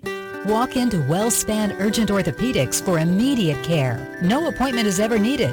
Our orthopedic and sports medicine specialists are here to treat you. Visit wellspan.org/urgent orthopedics today for hours at our York and Hanover locations. Hi, this is Steve Navaroli. Join me Saturday mornings at 9 for Central PA Game Day, presented by Neighborhood Sure Save Markets, right here on Sports Radio 1350 WOIK. Tune in each week as we break down the latest in high school sports, including Friday night's big games, the week's top performers, and the rest of the sports scene, both locally and nationally. Central PA Game Day, presented by Neighborhood Sure Save Markets, Saturdays at 9 on Sports Radio 1350 WOIK. First in York, first in sports. The home for local sports. Sports Radio 1350 WOIK. Back here one final time at Red Lion to wrap up our Penn State York post-game show. We have another set, so this will not be our last time back. Look at that, Logan tricking me over there. I misread the breaks. But Andy, we talk about the slugfest that we had in the first half. It was just back and forth, back and forth. Northeastern had some big plays. Red Lion had some big plays. Red Lion, again with the unforced errors, helped out the Bobcats with a punt that was the long snapper snapped over the punter's head. Dakota Nyman recovered in the end zone. That gave Northeastern their first score. And then later in the first half, it was another bad snap. At his feet this time. And the punter, Zane Schuster, tries to recover the snap. His knee is on the ground when he picks it up. But impressive, Red Lion can overcome that adversity as they've had to face a lot these last couple of weeks, and they've been pretty disappointed, tried to keep the morale up. Impressive how they were able to persevere. Absolutely, and their execution, again, I can't say enough about executing the game plan. You could just see exactly what Shea saw. He saw something. He put that offense together, running Pfizer in motion. They saw that. Boom, boom, boom. Then you eat him up with the other running back, Guerreri. Guerreri gets the job done. Bradley got, who was the other one? Bradley? Jake Bradley got involved in it, pounding it then up the middle. Defensively, they took away what they did well. They made them try to grind out plays. Again, take 14 points off that scoreboard.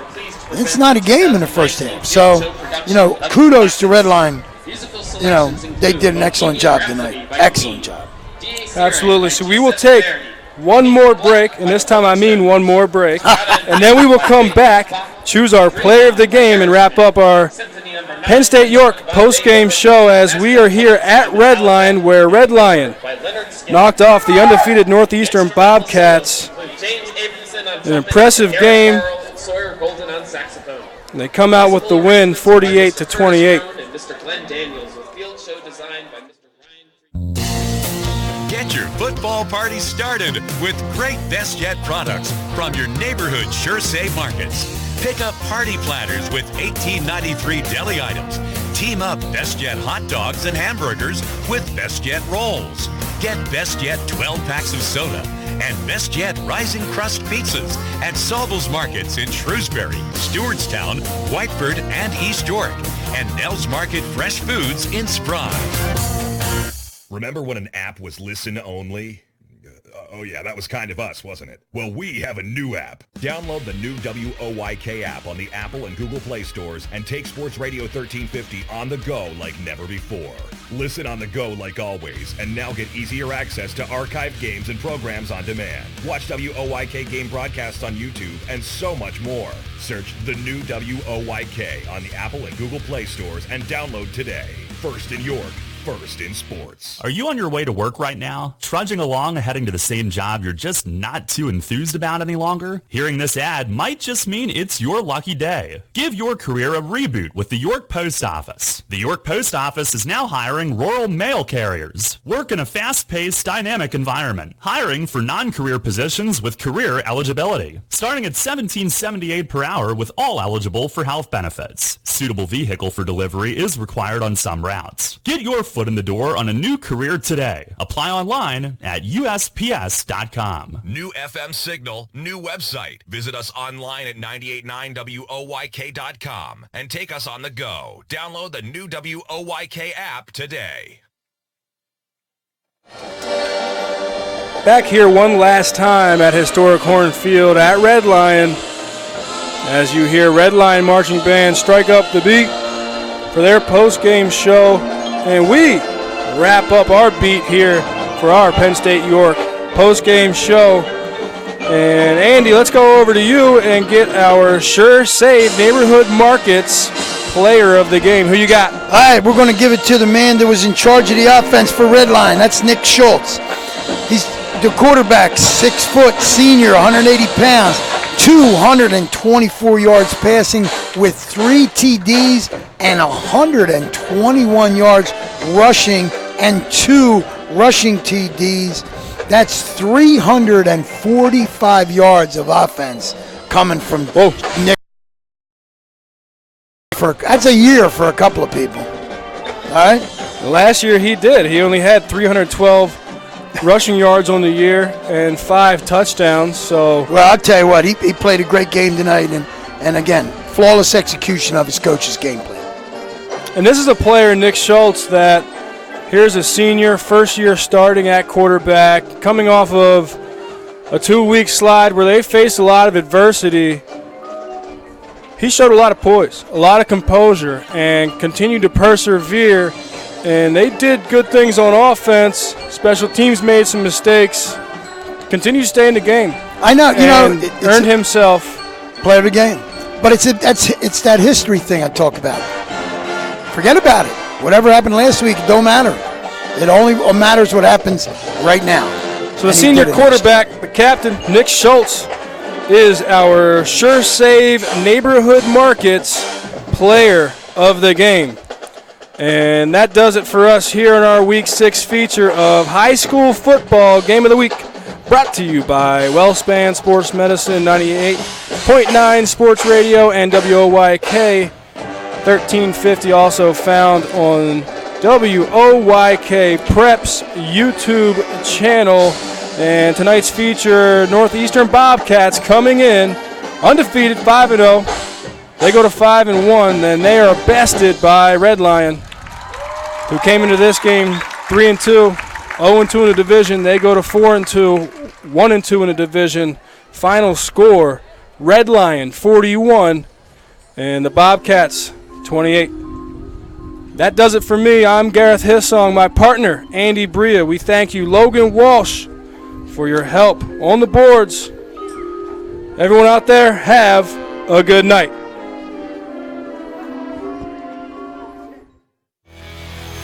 Thank you for listening to WOYK's High School Football Game of the Week, presented by WellSpan Sports Medicine, the official healthcare and sports medicine provider of the York Revolution, bringing you the best of the York Adams League every Friday night. Listen on the go with the WOYK app and online at WOYK1350.com. And make sure to tune in every Saturday morning at 9 for Central PA Game Day with Steve Navaroli, presented by Neighborhood Sure Save Markets, your source for a full look at all of Friday night's action. High school football plays here on York's home for local sports. Now, we rejoin our regularly scheduled programming already in progress on Sports Radio 1350 WOYK, York.